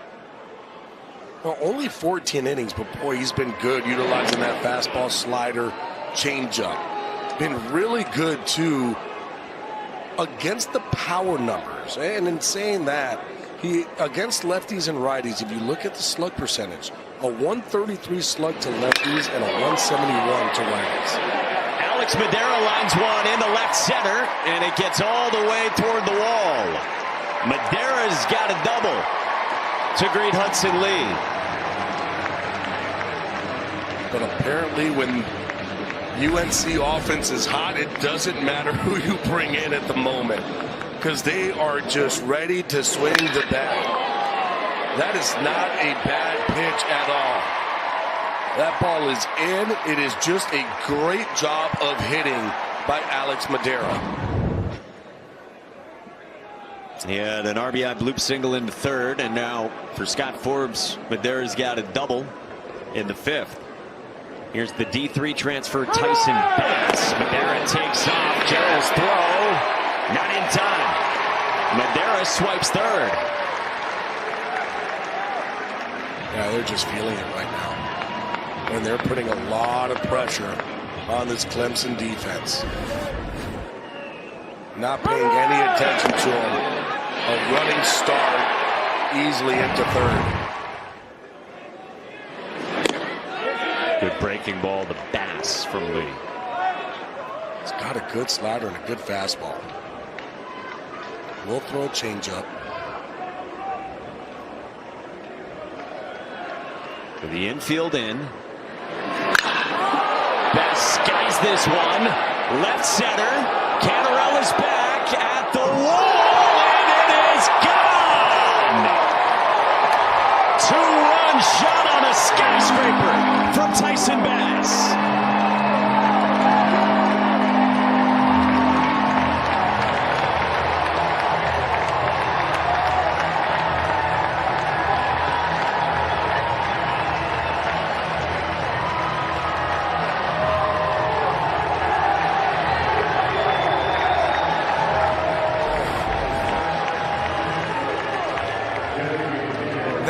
A high and long with a lot of backspin, fly ball, home run off the bat of Tyson Bass. His 9th home run of the season, opening up this game for UNC. Cantarella was back there, but just ran out of room. 107 off the bat with a 36-degree launch angle. How about this? That's the first home run that Hudson Lee has given up this year. In his 14 innings of work, you said it, he's been pretty effective. But Bass sends one to the clouds. And it's 8-0. Jacob Jarrell gets clipped here with Perry Hargett at the plate. I think the story continues to be what North Carolina's offense has turned into. Middle of April, we saw this team in Chapel Hill. They were 12th in the league offensively in runs per game. 12th in the league. Last year, again, 12th in the country in runs per game. And Scott Forbes was telling us in April Look, we're not going to hit 120 home runs, but he did seem to think really strongly that the offense was going to perform better. He knew it was coming. And nationally, that was the question mark around this North Carolina team, because you knew the starting rotation was nails, and you loved the freshman arms in the bullpen. This is floated foul by Hargett. And so you go back to the Duke series early April. And what this team's been. I mean, it's almost 2 more runs per game from the Heels offense. Yeah, I talked to Scott Forbes about this. And he said, you know, a lot of these guys were on the team last year where there was all that power. And it was always about the home run. Where they had the guys in the lineup that could hit the big home run. And he said they were still early on in the season trying to find the identity of this team, of who they were. That they weren't last year's team. They don't have those guys that have those big power numbers. And they started to realize, well, who are we? Well, we run. We hit and run. We get on base. We have great at-bats. That's who we are. We'll hit the occasional home run. There is power in that lineup. But it's not that consistent home run power that they had last season. They're a gap-to-gap team. Doubles. They can run, steal bases. Once they started playing that style of baseball, that's when all of a sudden the runs started to really accumulate. Perry Hargett got hit by a pitch. Carter French, the batter, and Eric Bakich is coming out again. Chance Fitzgerald, sophomore right-hander's been up in the pen. Another name Eric Bakich told us pregame you'd probably see today for sure. And look, for Clemson, they had to play an extra game to get to this point. As the 5 seed, they did not get one of the double byes for as good as they've been, even though they're ranked 14th in the top 25 in the country. But they had to play Wednesday against Virginia Tech, Thursday against NC State, yesterday against Georgia Tech, so just less pitching to choose from today. Hey, it's what happens. And that's why, I mean, I do like this format. One, because I feel like every single game matters. Where in the older format, there were games that really weren't mattering at that point.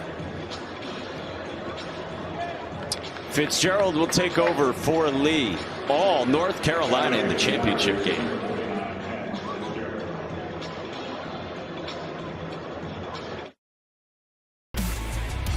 ACC championship game here on the Diamond. Durham, North Carolina, the DBAP, and it's been one-sided. Tar Heels up 8-0 and cutting deeper into the Clemson pitching staff. Sophomore right-hander from Sanford, Florida, Chance Fitzgerald comes on for the Tigers with 25 innings this season. Chance, it's a good fastball too. It's a fastball, cutter, slider. He will throw a changeup. He's going to stay mostly with that fastball, cutter, slider combo mix. For a Clemson pitching staff that has really had to work in this tournament, and of course they've dealt with injuries this season as well. Carter French, the batter here. You knew you had Aiden Canuck in the Friday spot in this rotation. Really good. Saturday's Ethan Darden, he's been injured, though they do hope to have Darden next weekend for regionals. And then that Sunday spot is shuffled between like 4 different guys, including today's starter, BJ Bailey, yesterday's starter, Talon Bell. He looked good too. Talon Bell? Yeah, I like Talon Bell. I'm with you. Really talented stuff from him. French singles into center. Perry Hargett goes first to third, right in the face of Cam Canarella. Hargett with a little hesitation, and then he looked out at Canarella and said, why not? I'll take the extra 90. Yeah, I think he looked at Cam Canarella, and Canarella kind of going slowly after that ball, and Hargett said, well, if you're going to give me the extra 90, well, I'm going to go ahead and take it. So there's a stop, and then you know what? I'm off and running. All right in the face in an 8-0 game of Canarella. Why not if you're Perry Hargett? Yeah. Hey, the thing is that's using your eyes and understanding, okay, he hasn't gotten to this ball yet. I can get over to third. At the corners for Kane Kepley. So we're talking about the pitching for Clemson. You know, they've had such a great back end of the bullpen as well this year. That has been a big reason why the staff's been so good for Eric Bakich. And Lucas Malstead with 15 saves and a 2.18 ERA. This one gets away, but Jarrell's on it. Malstead was down yesterday after working earlier in this tournament. Available today, 59 strikeouts to 7 walks. But in an 8-0 game, I don't see it. Unless, hey, listen, this Clemson offense, they've got some firepower. They can come back. But at this moment in time, if you're just looking at this game, I don't think that Malstead will be getting up. There's no reason to have him get into this ball game. What a piece he's been. Oh, first team All ACC, one of the best relievers in the country, like we said. I mean, he was really up for pitcher of the year. Yeah. Like, that's the numbers that he was putting up this year. Because he went those 4 innings season long in the quarters Thursday, like you said, still down yesterday. 1-2. Kepley on a line, left field, base hit to add a run. Nice piece of 2-strike hitting to score Perry Hargett. His bat-to-ball skills are so good. Just absolutely incredible how he's able to stay on these pitches. That is not an easy pitch. Where it's at, it's a sinker right on that outside corner, maybe a little bit off. But he is so short and quick and compact, and also, too, standing close to the plate, so he's going to be able to cover that outside pitch a little bit better. But just nice, easy swing, line drive, base hit, another run coming to score. Now Jackson Vanderbrink, the 9th Carolina batter in this 5th inning. So we mentioned Malstead available for him. The other guy who's been so good in the bullpen this year has been Reed Garris, a 1.33 ERA. Call the ball, but Garris has been out the last few weeks. There's Reed. Tweaked his back a couple weeks ago, and then Eric Backett said it was trending good, and it actually yesterday locked up on him a little bit again. And so not available in this tournament, but they do hope to have him next weekend. Struck well by Vanderbrink and gone! 3-run shot, Jackson Vanderbrink, and it is a Carolina onslaught.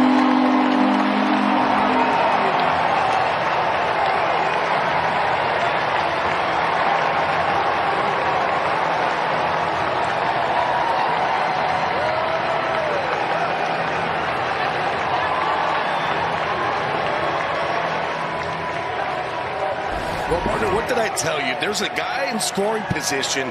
Jackson Vanderbrink is going to hit 1,000 because he just comes up with big hit after big hit. This one, a sinker in on the hands, turns on it, hits it 105 miles an hour out to Tobacco Road. The captain, El Capitan, comes through again. It is all North Carolina. What a showing. Wow. We're talking about runs? 12 of them in 4 1/3. Goodness. Days ago, Luke Stevenson led off this inning with a walk.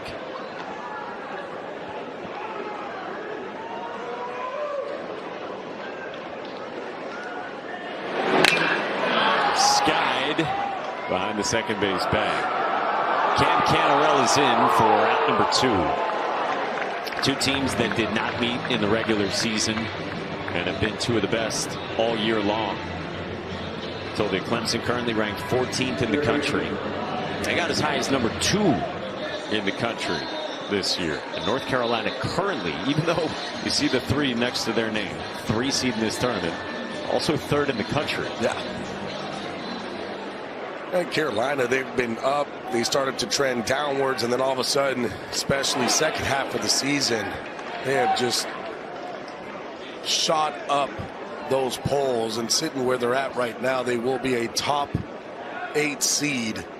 It's going to be depending where they're going to be in that top 8 seed, but I would think it's going to be high. And now backside single from Gavin Gallagher, who continues to swing it well. 3rd hit of the ball game and a 110 line out as well. And what an inning. 3 home runs in the inning for North Carolina. It's the first time they've had 3 home runs in an inning since last season conference tournament against Pitt. it's only the 5th. And they're That's still true. going. Well, Stokely hit one earlier in this inning. Eric Bakich gonna need to lay down some new sod on this path out to the mound. He knew it was all hands on deck with his pitching staff and this group as well. Bottom of the 5th, and North Carolina has blown this thing open. Heck of a performance with 8 runs already in the 5th inning for the Tar Heels in the title game.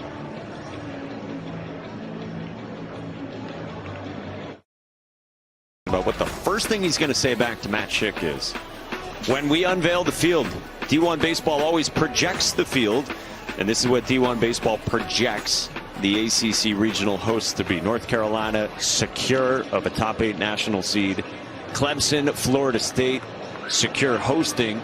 Georgia Tech right now projected as the last top 16 national seed, and we think they've got an outstanding case. I thought Professor Rooney would be worried about what tie he was going to be wearing other than what he was going to say. Oh, he's got those laid out. He's got everything. And he matches, I didn't know this, he matches his socks with his ties.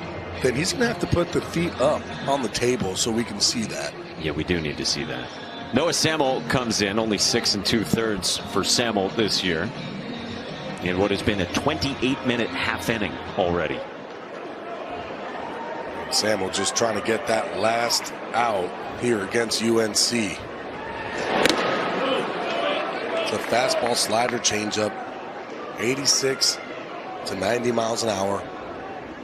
I'm just scrolling through my phone. April 29th, Mike Rooney sent me a text with ties laid out. That's a lot of ties. Is he going to wear one every hour?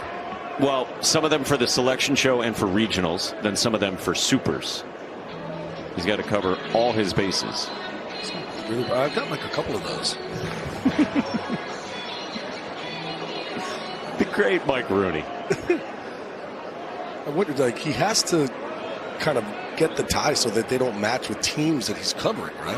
Well, when you're doing squeeze play in the selection That's show, true. you're You cover responsible every for team. 64 teams. That's a lot of teams that you have to worry about color that you're wearing. I mean, even if you wore black or white, like, That's those still are certain teams. teams' colors. That's what you talk about when it's 12-0. Here's Hunter Stokely. Good stop by Jarrell, but on the dirt ball read, Gavin Gallagher takes the extra 90. Pink. Just pink all That's the time. true. You don't see a lot of pink all color the time. schemes. You're good there. KP will be there, and then there's another show that follows the actual selection show. And Chris Burke, man of the pastels, will join and jump in and discuss how the bracket unfolded. It's going to be interesting. Selection Monday of what's going to happen and what's going to go on. We all were hoping for a review of this at 12-0. What are we reviewing here? Gallagher went diving in on a dirt ball read. And so Greg Street pops the headset on. And let's have another look ourselves on the throw from Jacob Jarrell. I know Jarrell has a strong arm, but I thought he was safe. Okay, so ball in the dirt. Jarrell picks it up, fires over to second. Does he get the foot? No, he doesn't. But even with the getting him on the foot, I still think that he was going to be safe. Oh, he does touch the foot, but I think that hand was already in there. Let's see. This probably give us the best angle.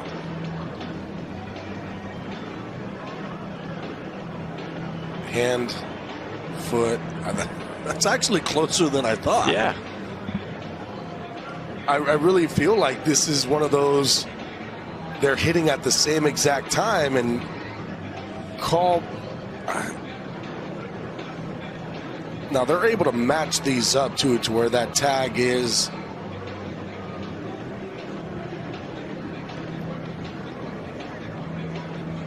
So was that hand in when the tag was made?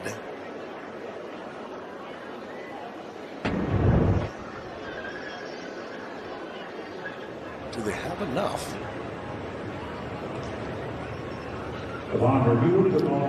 Call stands, not confirmed. So now we know. Gavin Gallagher is still safe at second. So let's splice these together. Look at this. The hand was on. Great work from our crew. Oh, great job from the crew. How they're able to do that is impressive. We might be able to confirm it with that look. Line out to Jack Crighton from Hunter Stokely. And the inning is over. 8 runs in the bottom of the 5th. Hunter Stokely, a 2-run shot. One of 3 home runs. Tyson Bass went deep. Then Jackson Vanderbrake. 30 minutes for the bottom of the 5th. And Carolina cruising. Punching tickets to the NCAA tournament. How exciting to start seeing teams that we know will be in the field with automatic berths. 15 of them so far. We know these teams are both going to be in here in the ACC. Who's going to have the auto berth? Going to be Carolina, it would appear. Then you got Columbia, Holy Cross, Houston Christian. Those were the first 3 in at the start of the day yesterday. And we've added a dozen more since. In the wee hours this morning, St. Mary's in the West Coast Conference got a 9-8 win over San Diego to get in for only the 2nd time for St. Mary's. 6th inning, Colin Priest leading off for Clemson. 3, 4, and 5. We're talking about our great friend Mike Rooney. He was there for the Big 12 tournament at Globe Life. Arizona with an extra innings win over TCU, 2-1 in 10. So Arizona enters the Big 12. They get in. Mainstays in the NCAA tournament, their 40th trip. Going to be fun to see the entire fields tomorrow for the selection show. Olin Johnson working at a full count with 95 pumped in. I love seeing the reactions from the schools at the watch parties. Especially the ones who are unsure a little bit. Like there's ones that know, okay, we're getting in, it's just where we're going to go. Pulled past the dive of Jackson Vanderbrake into right field. And Colin Priest is on. Yeah, when you're sweating it out on the bubble. And you have no idea, like they talk about the last 4 in and the first 4 out, and really those are just projections. Nobody really knows, and you have all these schools kind of getting together and the cameras on them. You don't know where it's going to go, and then boom, your name comes up. And it is that surreal excitement, not like the fake one that you'll see. It's like the schools are like, oh my God, we did get in. Like, yeah. I mean, there's so many stories that you need to know as we get closer.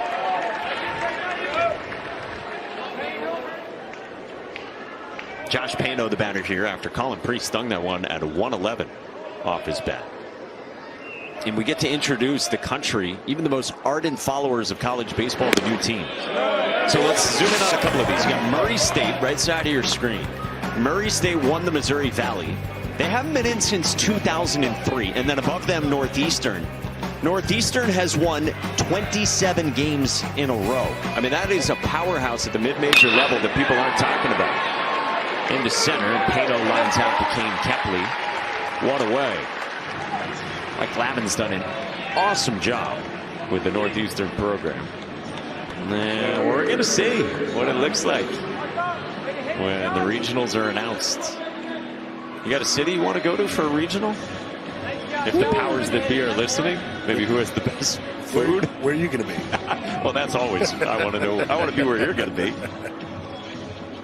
It's going to be interesting because here's the thing, too. It's not only kind of where the regionals are going to be. Then you start to look at who's going to be in those regionals. And then you have schools, too, that are looking at it going, okay, where are we going to be? We know we're going to be in one.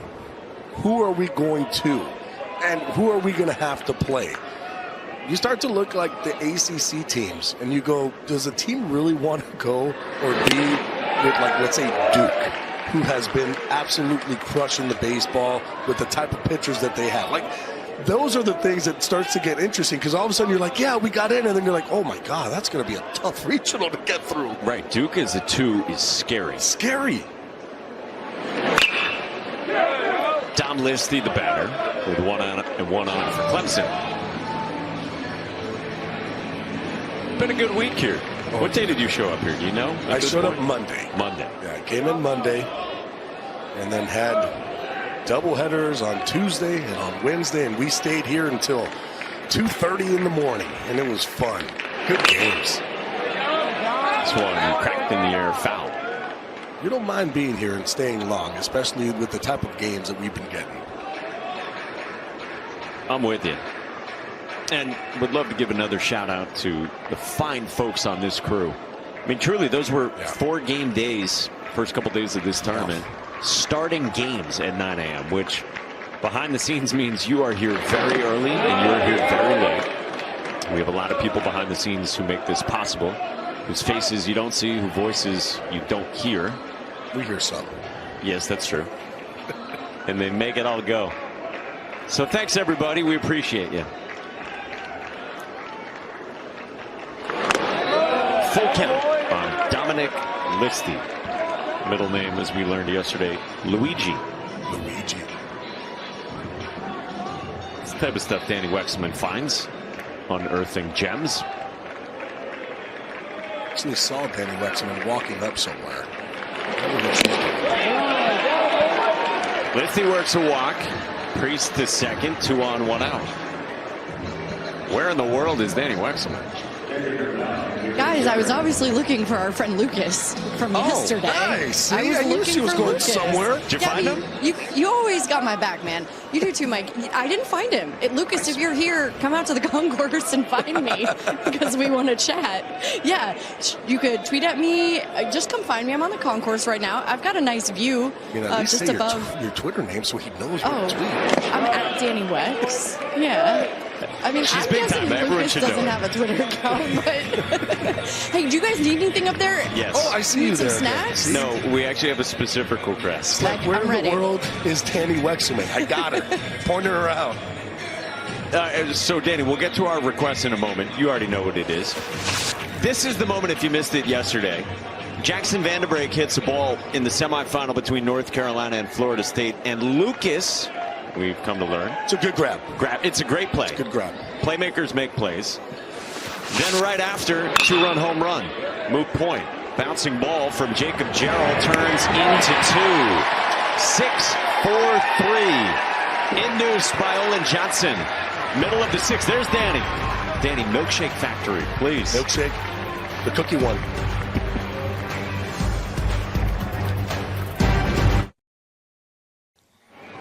Memorial Day weekend, and this is one of the coolest things you will see anywhere in the world of sports this weekend.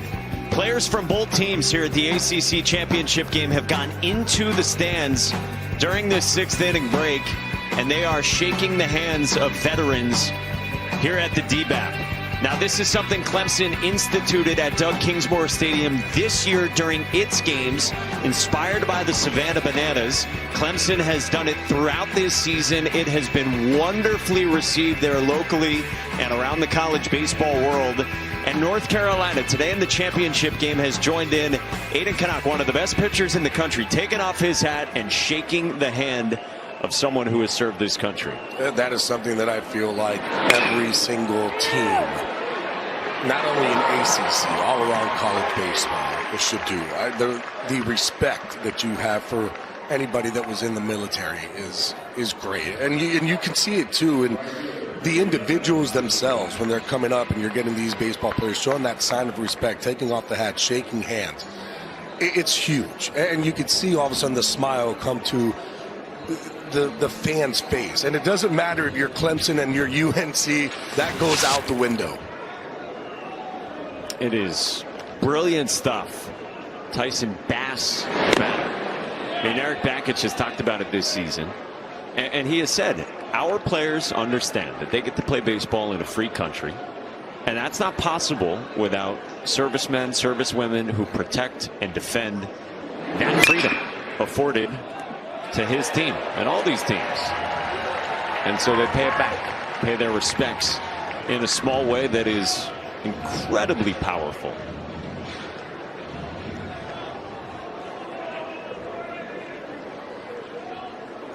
There have been some tear-jerking moments, Eric Bakich has pointed out, over the course of this season when they've done it at home. It's a program that takes that stuff very seriously. I mean, they have practiced for some time how they stand for the national anthem. And they've taken it a step further. Had a great team on this Memorial Day weekend here in Durham. It's cool, too, because of how they got it. And for Eric Bakich, kind of when they had the game against the Savannah Bananas and kind of seeing what they do and how they go about that fan interaction. And one of the biggest things that they saw was that, the appreciation to the military. And being able to then say, I want to do that and incorporate that so that the players understand the meaning to it. A walk there from Tyson Bass puts 2 on for North Carolina. If you're flipping around and you just landed here, this is the ACC Tournament Championship game. One of the best conferences in the country, college baseball. Tomorrow we'll have the selection show. Next weekend, first weekend of NCAA tournament. Perry Hargett with a bunt, and Noah Sammet throws a strike. Sack successful. Second and third now for North Carolina with a sack bunt in this 12-0 game. Gets the sack bunt down and gets the runners over. Carter French comes up now with guys in scoring position. Interested to see, are they going to play infield in, or are they just going to play back? And looks like Clemson will come in and play infield in. Carter French takes ball 1. French a walk in the second, single and a run scored in the 8-run 30-minute bottom of the 5th inning. Clemson a little short-staffed pitching-wise today after playing 3 games already before this one. And again, if you're just flipping around, these are 2 teams that are ranked top 15 in the country. Will have very good cases to get to the Men's College World Series.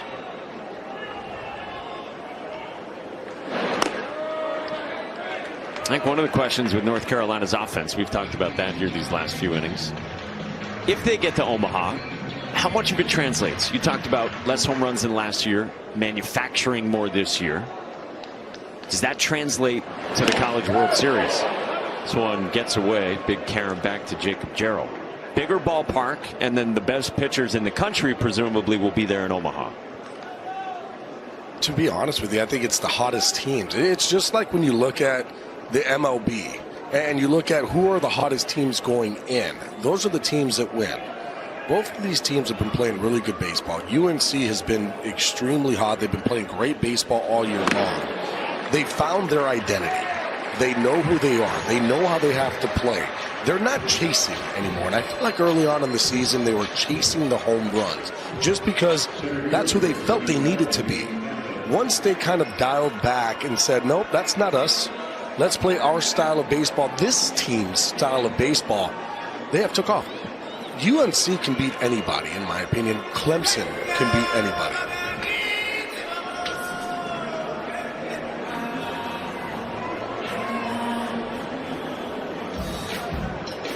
Little line king. Everyone plays along with Kane Kepley. Due up next. Bases loaded. Eric Bakich back to the mound. And another arm ready. Justin Legurnick has been out there in the bullpen. Guy who entered the year in the weekend rotation for the Tigers. Be the 6th arm for Clemson, and he is entering this game near the ACC Championship on a gorgeous Sunday afternoon in Durham, North Carolina. We will be there in a few weeks. Who will be there out of the ACC? This is what the breakdown looks in D1 baseball's projected field right now.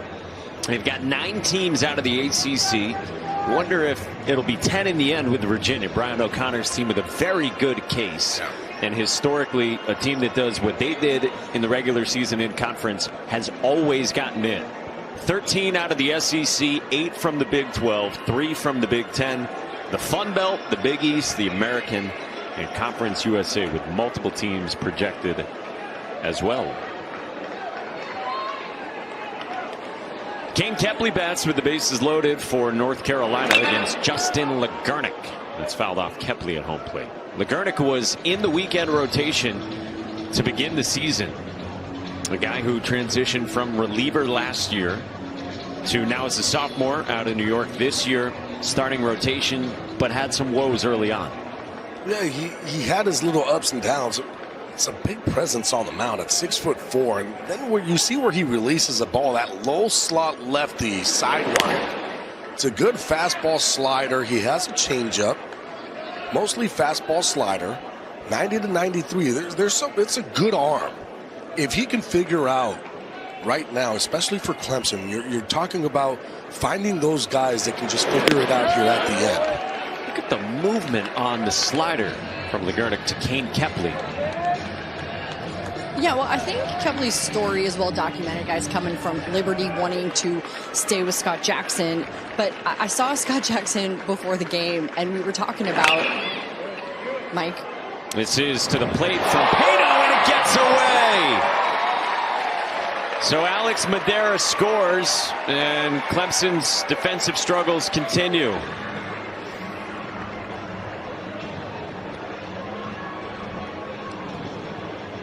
And this is just an easy ground ball by Kepley. For me, it seems like Pano just kind of rushed it a little bit too much. Got sidewinds. He may have lost his footing when he made that throw. His back foot may have kind of slid just a little bit, and because of that, pulled that throw, and Jarrell's not able to make the play. Runners on Pano at third.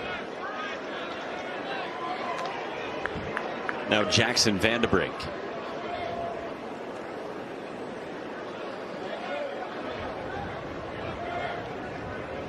RBI single in the second, 3-run shot in the fifth for Vanderbrink. 2-0, and Vanderbrink has driven in 4 with those couple of swings.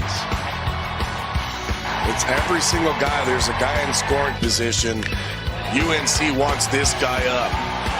Base hit, and then a huge 3-run homer in the bottom of the fifth. Called a strike from LeGarnick. By the way, there's bases loaded.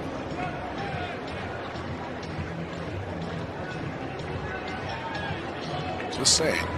Always seems to get the base hits with guys. Oh, I thought you were saying there were bases loaded in the fifth. I'm saying right now. Called a strike, 2-2. I was like, did I call it a 3-run home run for the last You did. It was. hour? You got it right. No, I didn't. Was worried it was a grand slam, but I missed it. Yes, bases are currently loaded for Jackson Vanderbrink.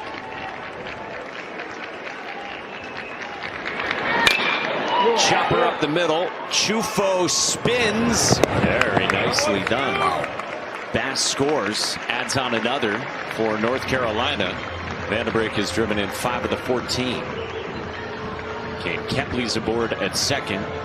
Danny, before we got interrupted by the game, you were saying. Yeah, I just think it's so special, right? So Kane Kepley's like, hey, I'm not going anywhere without Scott Jackson. And when I saw Jackson before the game, he's known Scott Forbes since at least 2000. They've joked about Jackson coming to the staff, coming back to North Carolina, right? And so when Forbes called, he thought he was joking. He's like, no, man, I'm serious. And they made it happen. And Scott Jackson said, I had to get all my ducks in a row before I could tell Kane. And then they did all the right things. They did it in order, the way they were supposed to. And Kane Kepley and Scott Jackson here now, which is really special, Mike.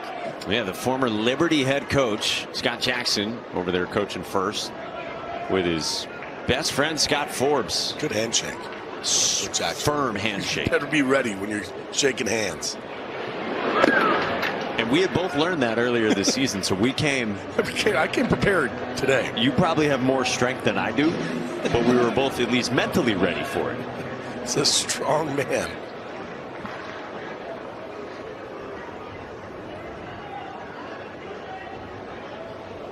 Second and third for Luke Stevenson, the projected first rounder. And that's a strike from LeGarnick.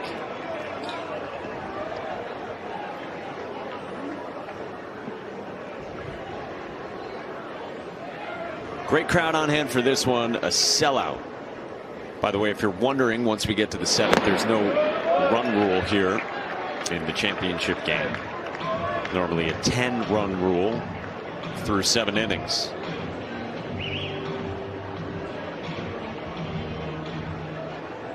That was new last year, and year 2 of it we've enjoyed this year. Fouled away, full count on Luke Stevenson. Scored a couple runs, reached on an error in the first, and that kind of set things in motion for North Carolina. Misplay from Clemson in center. Stevenson eventually scored in that inning instead of the inning being over, and it's been that kind of day for the Tigers, in addition to the dominance from Carolina. Stevenson strikes out. Good breaking ball from Lagernick. 2 more in the 6th. We go to the 7th. Carolina in cruise control. 5th inning was monstrous for North Carolina. Hunter Stokely hit a 2-run shot to right field. Tyson Bass skied one to left center. A fellow 2-run shot.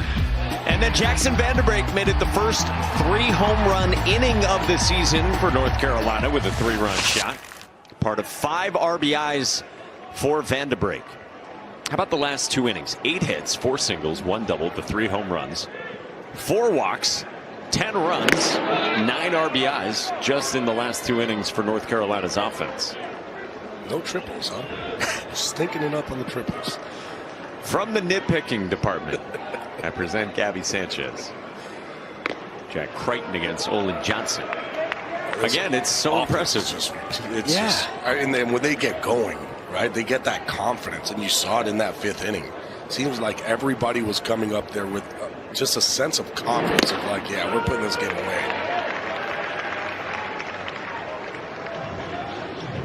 Again, Clemson taxed pitching-wise coming in, but still nonetheless impressive what North Carolina's done.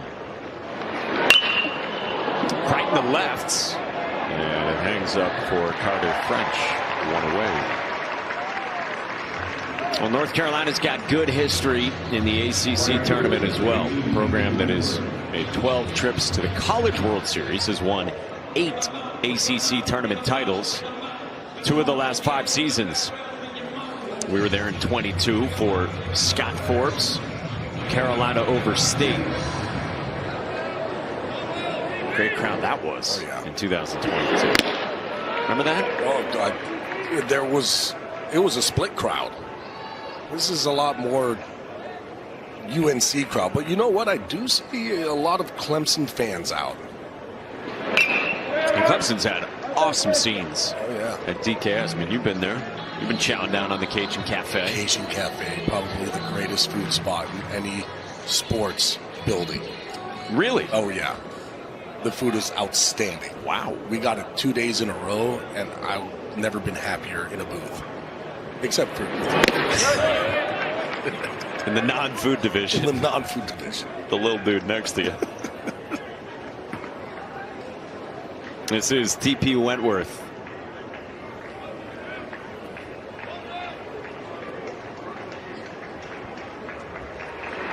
Two and 2 on Wentworth. Guys, we told you, grab the job. Tristan Bassett is out for the season after Bassett suffered an injury while pitching. And then sophomore Tristan McClatty, guy who had an OPS around 900.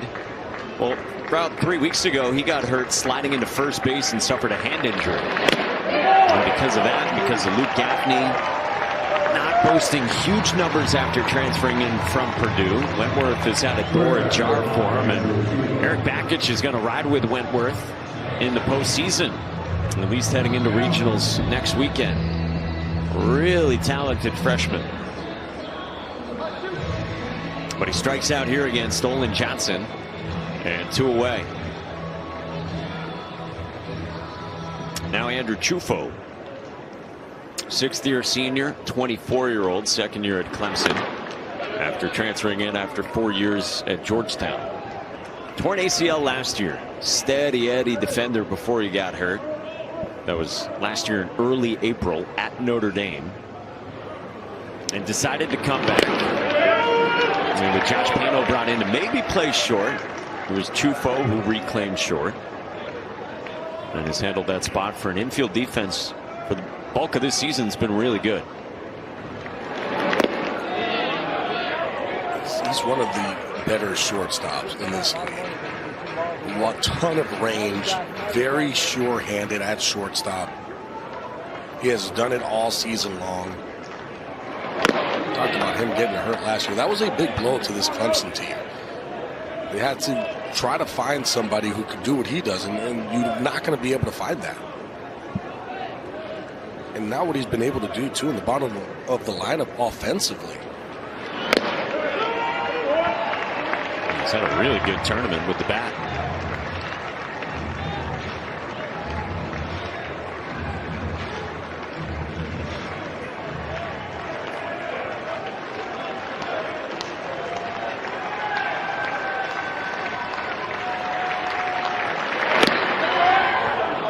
Chufo is on, and 2-out base runner for Clemson will flip the lineup to the top.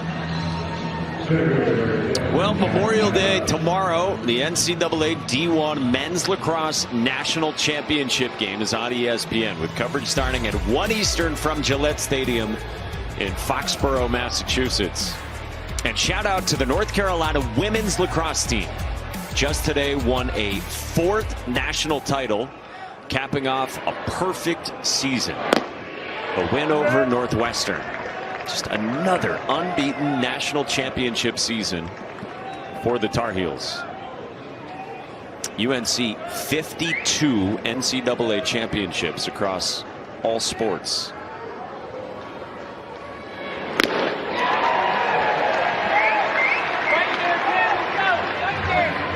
That's why they call it the University of National Champions. The great Adam Lucas points out it's the 13th school year where North Carolina has won multiple NCAA team titles. That's incredible. That is absolutely incredible. 0-2 to Cam Cannarella's inside with Chufo swiping a bag.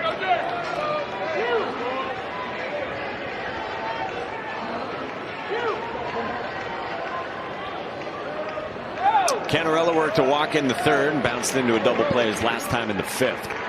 Preseason All-American. His numbers have been ticking up. We're talking about average exit velo with Eric Bakich down on the field as Chufo went to 3rd.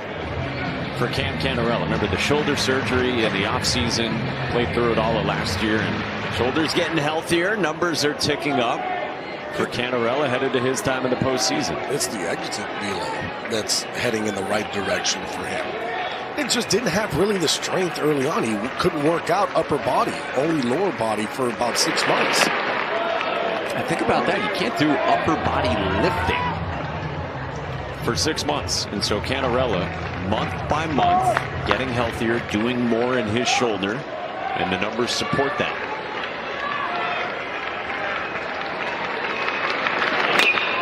Canarella fouls it away.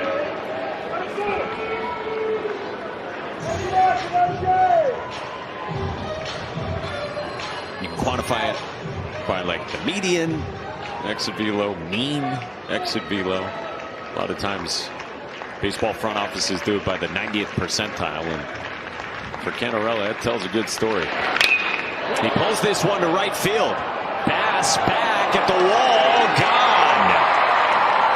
Cam Canarella goes deep with a big fly to get Clemson on the board.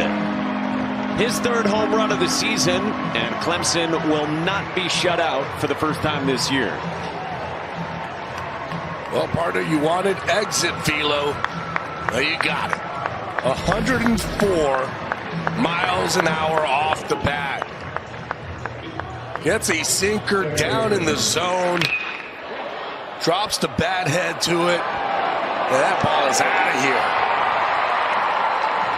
Well, that's nice to see for Cam Canarella. And now Jaron Purify after the Canarella shot. This is what we were talking about. Eric Bakich said, go look at it. Go look at the batted ball data. Shoulders healthier. And so 90th percentile exit velos every month peaking. And this is what your eye test had showed you. Yeah. I started to see him in that April and May, and I started to all of a sudden see the uptick because, of course, you're watching and you're seeing kind of the balls coming off the bat, what we're not used to seeing. And last year, you could see that explosiveness, but you weren't really seeing it early on. And then all of a sudden, you're like, whoa, here he comes. All of a sudden, here's the exit velo. You can see that he's getting healthier. He's getting stronger. You know what's crazy about Canarella, too? They didn't really know what they had in him. It's been well documented that he was an infielder and never played center field before his freshman year. But because he's quiet and soft-spoken, in the words of Eric Bakich, they didn't know he would grow into this. Purify singles. They didn't know that Canarella would be the clutch performer. And with all these changes being discussed that are going to happen with rosters in college baseball, Eric Bakich said to us, if we had to set our roster freshman year for Cam Canarella, September 1st or December 1st, Cam Canarella might not have made our team as a freshman. We didn't know who he was. Eric Bakich said, skinny kid that didn't talk. Yeah, he put the bat on the ball pretty well that fall, but we didn't know. And he said, the more you watch him, the more you watch Canarella in the highest leverage moments continue to perform in pressure situations, then you realize it. And then we've seen it over 3 seasons. Yeah, on top of that, guys, you know, his freshman year, Eric Bakich is new. And Cam told me he didn't know if he was going to stay on campus. It was his mom, Holly, who convinced him. She said, hey, stick it out, see what happens. And obviously it's worked out. You mentioned, you know, they move him to the outfield. Eric Bakich, have a little faith in me, right? And Cam has EB's back. Like, those two are thick as thieves. And it's been fun to watch them kind of grow together at Clemson. Yeah, what a great connection it has been, Danny, between those two. Canarella and Bakich linked over these 3 years. Yeah. We're going to see where it ends up in the next month. Can Clemson get to Omaha? The classic pitching change of 2 mound visits for the price of 1. It's a move to the bullpen for Scott Forbes. Clemson on the board in the 7th in the ACC Championship game.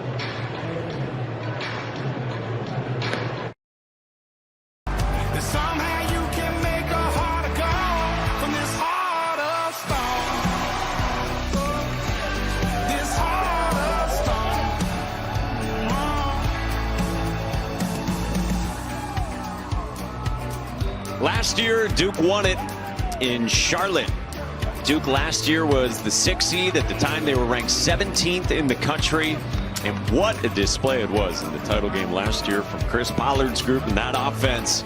Who got the job done. They won it in 21 UC as well. North Carolina's got 2, and so it's very likely going to stick right here in the triangle. Those rivals have collected a bunch in these last 6 seasons.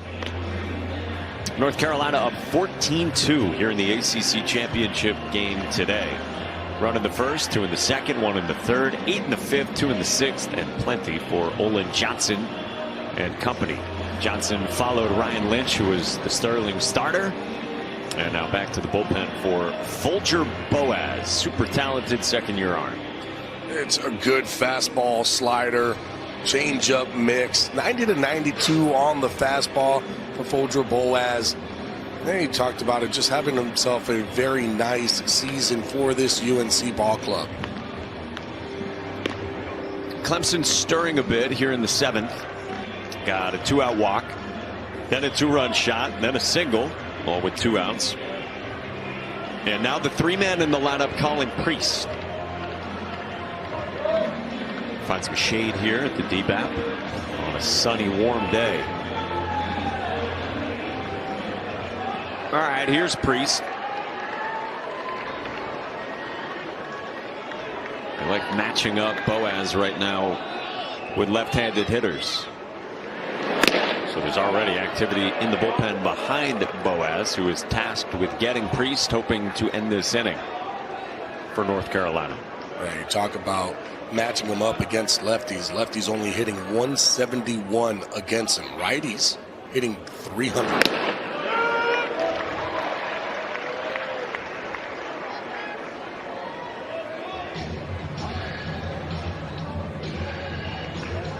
Boaz back from the internal brace procedure and knocked him out halfway through last year.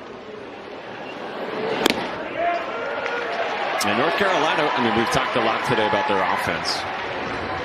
We almost neglect it because it's been discussed so much. Their pitching staff, top 4 in the country in ERA, best power conference ERA in the country. 1-2. It's the best ERA in the ACC, of course. And they thought that, headlined by the ACC pitcher of the year right there, Jake Knapp, that would be the backbone of this team. Still have some young guys too. DeCaro threw the ball well yesterday. Swing and a miss. Boaz gets Priest on this Sunday. Clemson on the board, 14-2 North Carolina as we hit the stretch. The biggest star name on the North Carolina roster is projected first-round pick catcher Luke Stevenson, and he had a big day Friday against BC, who was upset-minded. Oh, he's had a big tournament. Hitting the ball out of the ballpark. A pair of 2-run home runs. Really powered them against Florida State.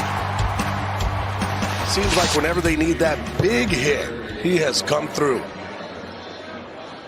So Luke Stevenson helped them out on Friday, and that was the biggest test of that day for either team in those 2 games on Friday. North Carolina took everything from Boston College. Todd Interdonato squad. Boy, they looked like they were trying to spin a Cinderella type story. AJ Colarusso was working on guts. We got to ask Luke Stevenson, by the way, about his PB&Js. This is a couple games in a row now. We've seen him chowing down in game. It's good for you. Yeah. You get the protein, the sweetness, and it fills you up. Everyone's so into recovery and what they put in their bodies nowadays. Is it almond butter or peanut butter? That's a good question. I bet it's peanut butter. They told me almond butter. I don't like it. Wait, so you just asked me the question, you already knew the answer? No. I'm saying they say that almond butter is better. Oh.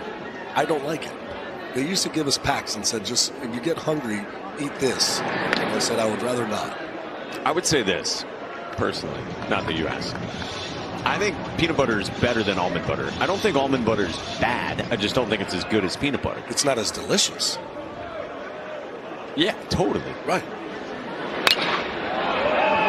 Peanut butter, way more. Peanut butter for me is like a top 5 food. That's what I would eat when I was in the minor leagues and sometimes in the big leagues. Because you needed calories and you were hungry because obviously. Because it was delicious. Okay. Well, some guys are trying to keep calories on. Like that's what Luke Stevenson might be doing. I need to worry about that one. Do you do the like the Uncrustables? I've never done those. No, I make my own. And mine kind of looked like that one. And I finished it just as quickly. 6 big bites. That was a pretty good That was a big bite. He didn't know, the poor guy didn't know he was going to get dissected eating his entire sandwich. He finished that sandwich pretty quickly. That's impressive. Good for him. Yeah, it's great for him. I'm happy for him. Here's Hunter Stokely. This one goes to the backstop from Justin Legarnik. And it moves up Gavin Gallagher into scoring position. People will not be surprised to learn you are an excellent cook. For as much as we've talked about food this whole tournament, you're a great cook. It's something that brings me peace. And I love cooking for the family every day. The wife enjoys it. On the ground from Hunter Stokely, a Jaron Purify. 1 gone. One day I'll get you to the house and I'll make you some stuff. Please and thank you. You've already sent me cooking appliances before. Yes, I have. As housewarming gifts. I had to. Look at the sandwich is done. Sandwich is done. We dap up Hunter Stokely. Carry on. He cleaned his hand instead of having some. You get peanut butter and jelly on the batting gloves. It's like pine tar. Peanut butter. Alex Madera.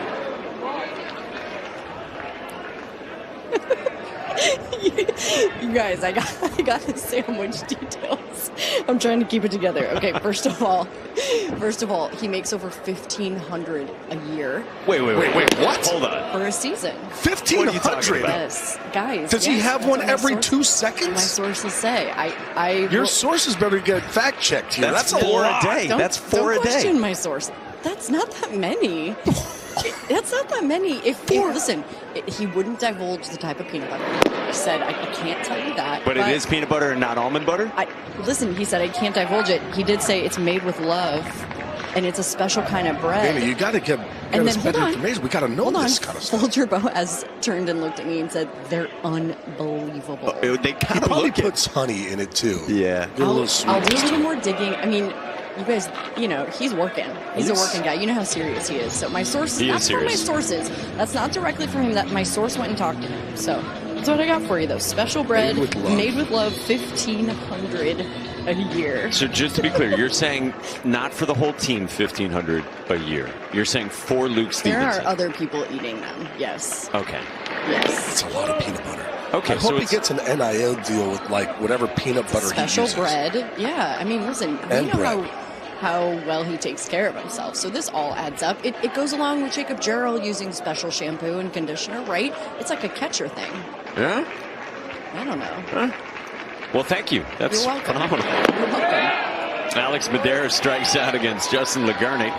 And there's 2 down for North Carolina in the last of the 7. 1,500 is absurd. I have follow-up questions. Let me just, if you couldn't tell. There's too many.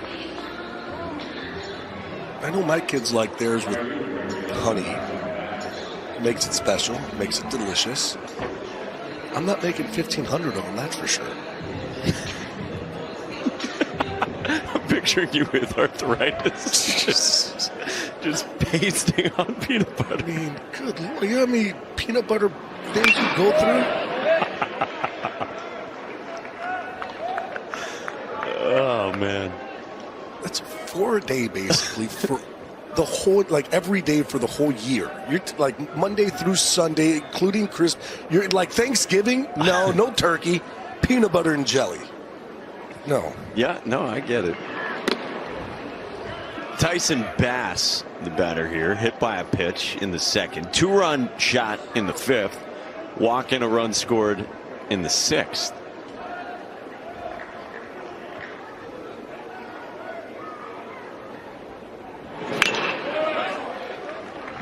Oh, Danny Graves just chimed in.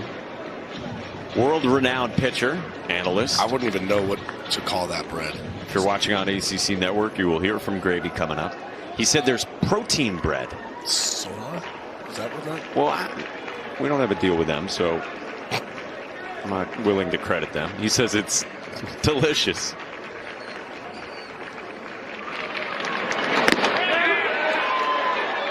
That is strike 3 call on Bass. A punch out to end the inning. How many bites for Luke Stevenson to finish one of his 4 peanut butter sandwiches a day? They are made with love. Quick work later.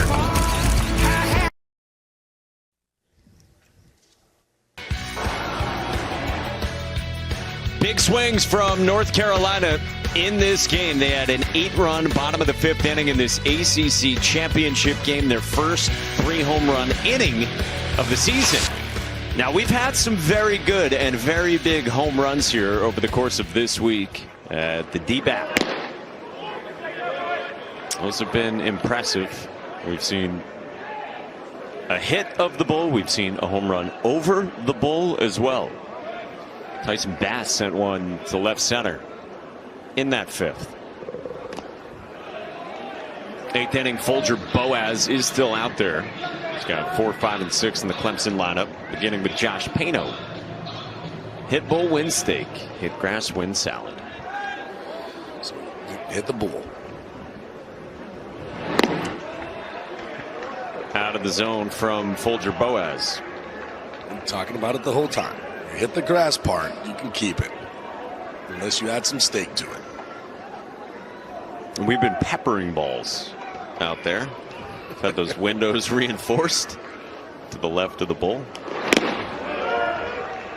Great venue here again, the DBAP, alternating between here and Charlotte. Yeah, look out if you're in that building. That's Drew Burris territory, Georgia Tech's superstar center fielder. Leadoff walk, Pano's on. So you said the Bull got hit. How about Jaden Melendez? Senior for Pitt went bridge on Tuesday, and where'd he get the Bull? Right on the kneecap. It was a kneecap shot. There it is. Apparently you get that cut of meat. Not much there.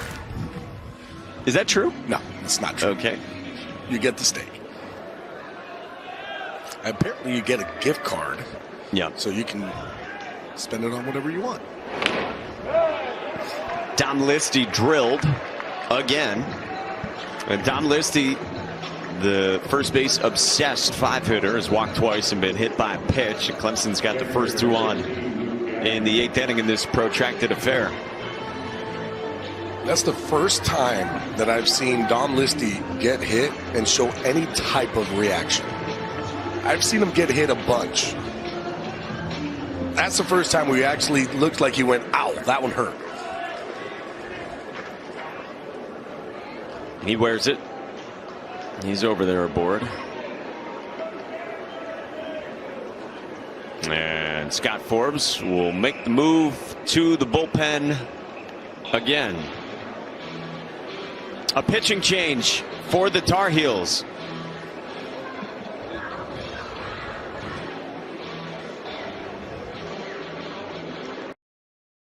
Home of the Durham Bulls, the DBAP. We've been the site for this one with some old school memorabilia, apparel you can grab in the team store. Number 8 retired. And yeah, a little. Did you see that? I think you looked away. Candlesticks. Candlesticks make a nice gift. Yep. Jackson Vandenbrink just threw a right hook. Apparently they don't make a good gift. No.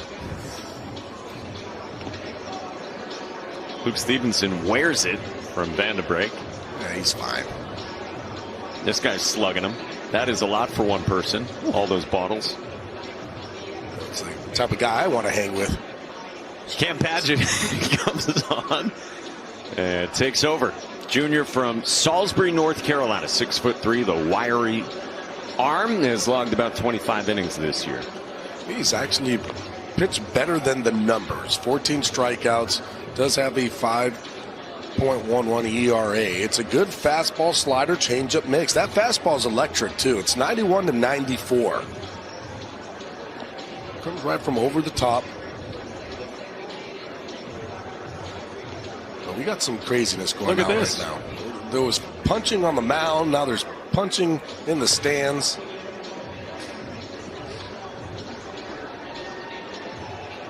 There could be punching in the booth. You better be careful. And we're still having fun here. We're rationing water.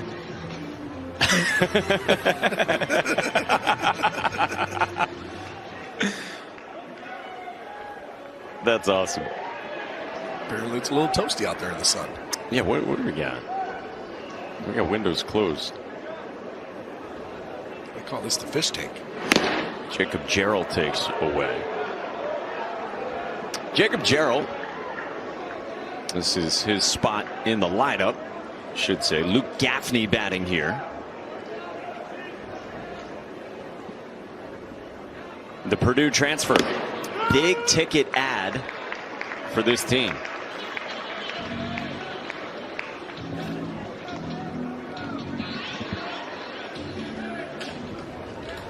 He's had a lot of reps with Eric Pakich's group this season. For Gaffney, 51 starts. He's popped 5 home runs. That's called a strike with 92. Eric Pakich was telling us yesterday that he feels some for Luke Gaffney. Guy who's been coming here to this new program, and just TP Wentworth has been soaring for Clemson. A strikeout here by Padgett. One away. I feel like there's going to be opportunities, though, in the postseason. Everybody is needed once you get to regionals and supers, and if you get to Omaha, it feels like. One of the guys that UNC will look at too is Paget.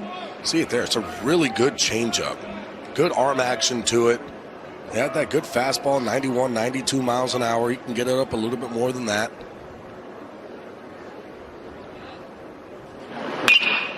Jack Crighton, the batter. But you're right.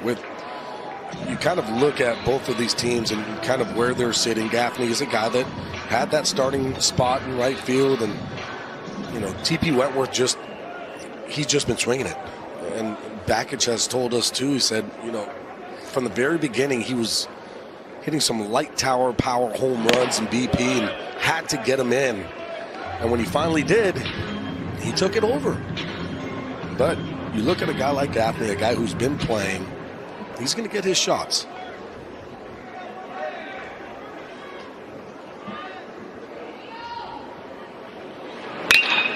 Line drive right field, base hit from Crighton.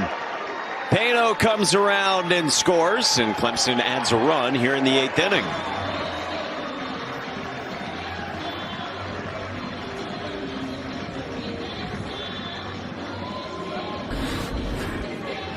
Well, Crighton with just a nice job of staying behind this baseball and driving it the opposite way. One thing that you'll notice too with this Clemson team, they're not going to just give in. They can look at that scoreboard and say, fine. Is it going to be hard to come back? Yes. But we're not going to just give away at bats. They were able to put up a couple in that 7th inning. Add another one here in the 8th.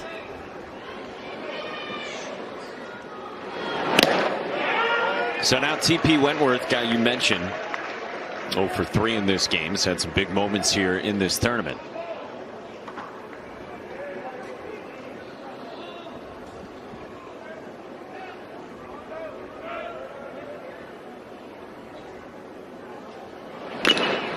Start of the season for Wentworth, and hadn't had many cracks at it before the final weekend of the regular season at Pitt. Only 3 starts. Eric Bakich told us we ran him out there against Stanford. Showed some nerves, which Eric Bakich thought were good.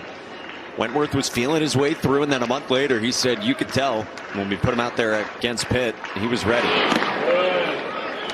Dirt ball advancement from Crighton into scoring position. Nice pick over there by Alex Madera. I actually covered that game that TP Wentworth against Stanford. And remember seeing him in his first debut. One kind of, you see him during BP and you see how big he is.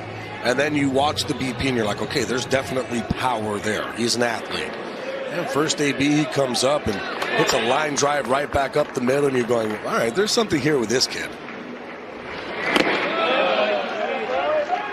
They think he's going to be a future star in this program. Eric Bakich was telling us yesterday that Wentworth in the fall was, like all freshmen, probably a little bit overmatched. Splitting time, pitching and hitting. Now been focused more on hitting. Out of the way. That'd be a big guy playing mid-major Division I football quarterback. Basketball, football. Eric Bakich said he was a point guard, 6'5" point guard. Maybe they had a big team. Yeah, California. Means he can handle the ball, dish it out. Probably could dunk. Has to, right? Swing and a miss. Paget with a K of Wentworth. He's trying to cash in with 2 aboard.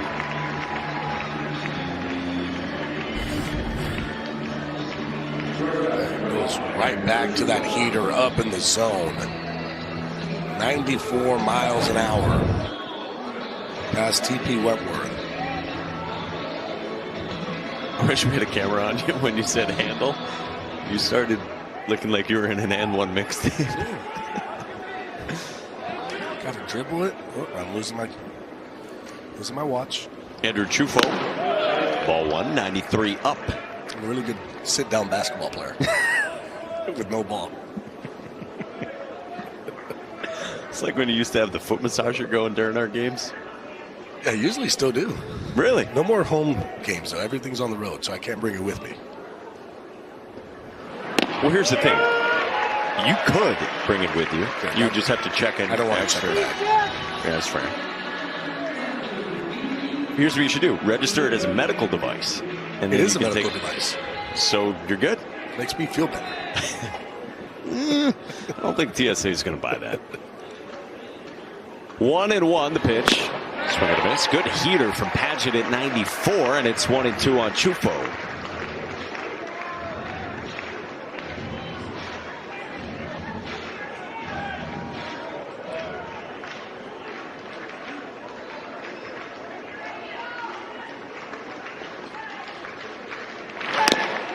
Away.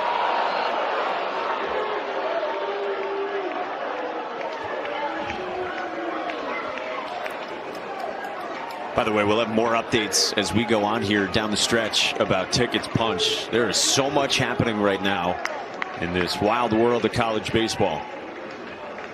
We will keep you up to speed on all of it.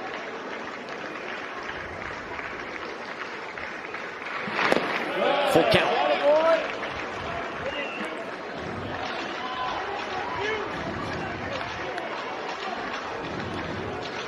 Again, the selection show tomorrow is at 1 o'clock. Should say at noon Eastern.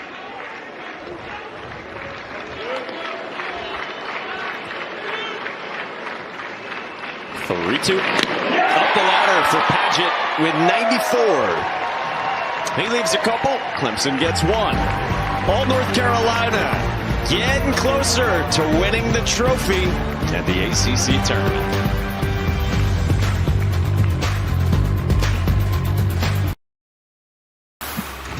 North Carolina is trying to do it again. They've had recent ACC tournament success. 2019, they got it done. Mike Fox's group. And then in 2022, Carolina State Vance Honeycutt announced himself very loudly on the postseason stage as a freshman. The 8th tournament title, and a 9th is 3 outs away for the Tar Heels. Cam Padgett will try to finish it off.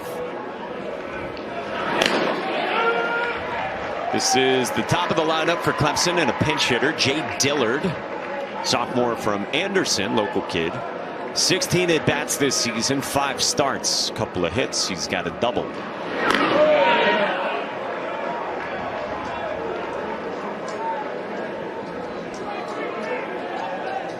He's famous for riding a horse to an at-bat against the Savannah Bananas. You ever taken a horse ride? Yes. Riding horses. Not in a baseball uniform.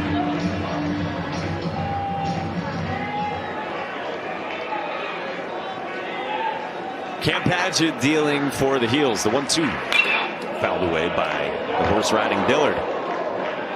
Cowboy boots on too. Yeah, pretty good. A bunch more tickets, by the way, in the American. East Carolina beats Tulane to win the American. A 35th NCAA tournament appearance for the Pirates under Cliff Godwin. And the question is, can East Carolina punch through to the College World Series?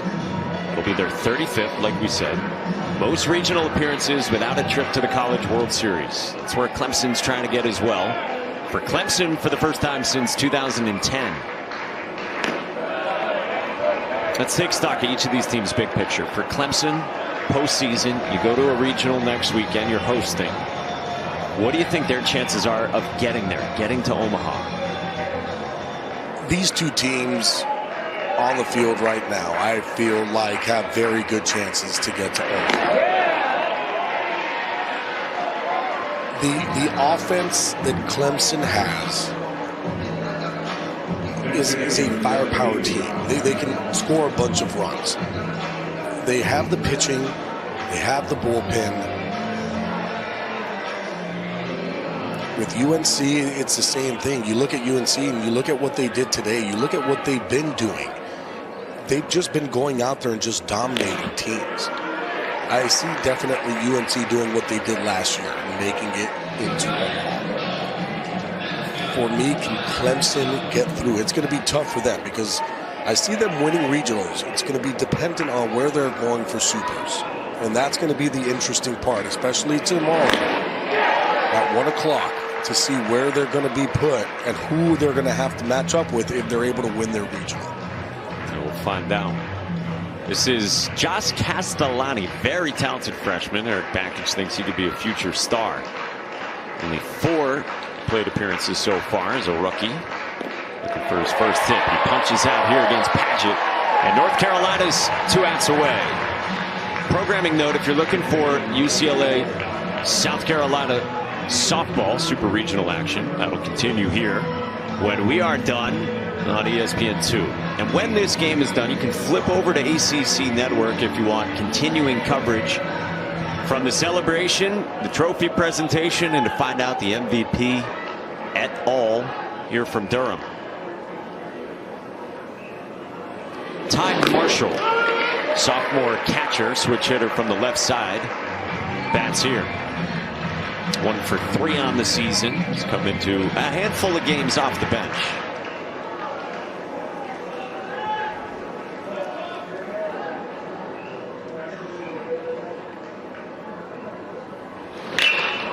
Skied, shallow right. Tyson Bass comes in, and North Carolina's 1 out away. Scott Forbes, man, is a cool customer. What a job he has done, especially these last few years as the head coach of the Tar Heels. They could have won the regular season title had they hung on to a game in Tallahassee, final day of the regular season, and a week later trying to button up an ACC tournament title. And that's when you talk about this UNC club and how good they are. Regular season, one of the top teams, and then showing what they can do here in the ACC Baseball Championship. This is a dominant performance, offensively and on the mound. They have got a bunch of pitchers in that bullpen. They have great starters, probably the best starters in all of college baseball going Friday, Saturday, Sunday. You have the ACC Pitcher of the Year. You have DeCarroll, the youngest pitcher on the staff. He's a sophomore. A plethora of just hard-throwing arms in the bullpen. I mean, this is going to be a tough team to go up against. Hideki Prather is the pinch hitter. And he loops this one toward left center. Kepley nearly made a fabulous exclamation point on this ball game. Prather into second. And this game continues for Clemson. Hideki Prather's 3rd hit of the season. Guy who had only had 3 at-bats this year. And he dumps one in. Not only does he dump one in, just heads up running too. Never hesitated. Right out of the gate. Gets himself a nice double. And so 2 in scoring position for Don Listy. He stays in after 4 pinch hitters in the top 4 spots here. On the ground to short, and it carries away from Madera. Dillard scores. Prather taps the brakes. Clemson adds a run. And Carolina has not finished it yet. And the smile from Scott Forbes on that ball hit to his sure-handed shortstop.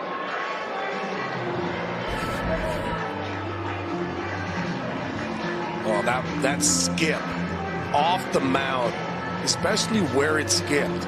On the edge, that ball was going to hit and have a lot of English.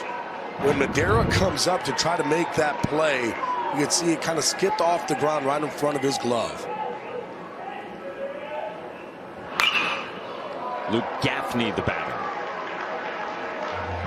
That's a hit. Yeah, I'm going to give it a hit. That's a tough play. Just because of where that ball hit and what it did. Again, we will get you to UCLA, South Carolina when we go final here.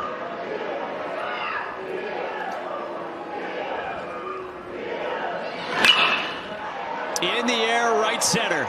Tyson Bass calls for it.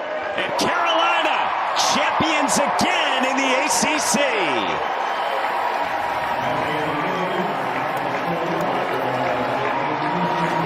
The Tar Heels win their 9th title all time at the ACC tournament.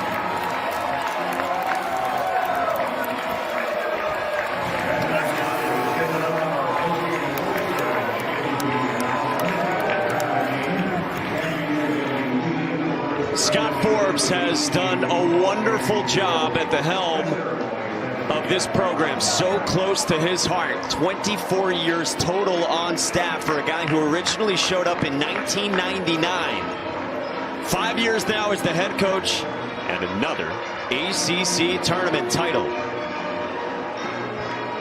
Postseason still hangs ahead for Cam Canarella and company, but today belongs to Hunter Stokely and North Carolina.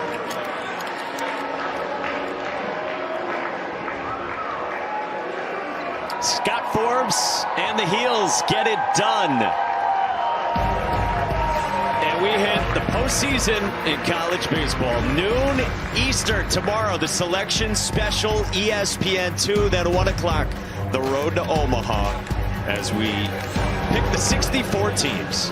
For Gabby, Danny, and our entire crew, Mike Monaco saying so long. Softball is next.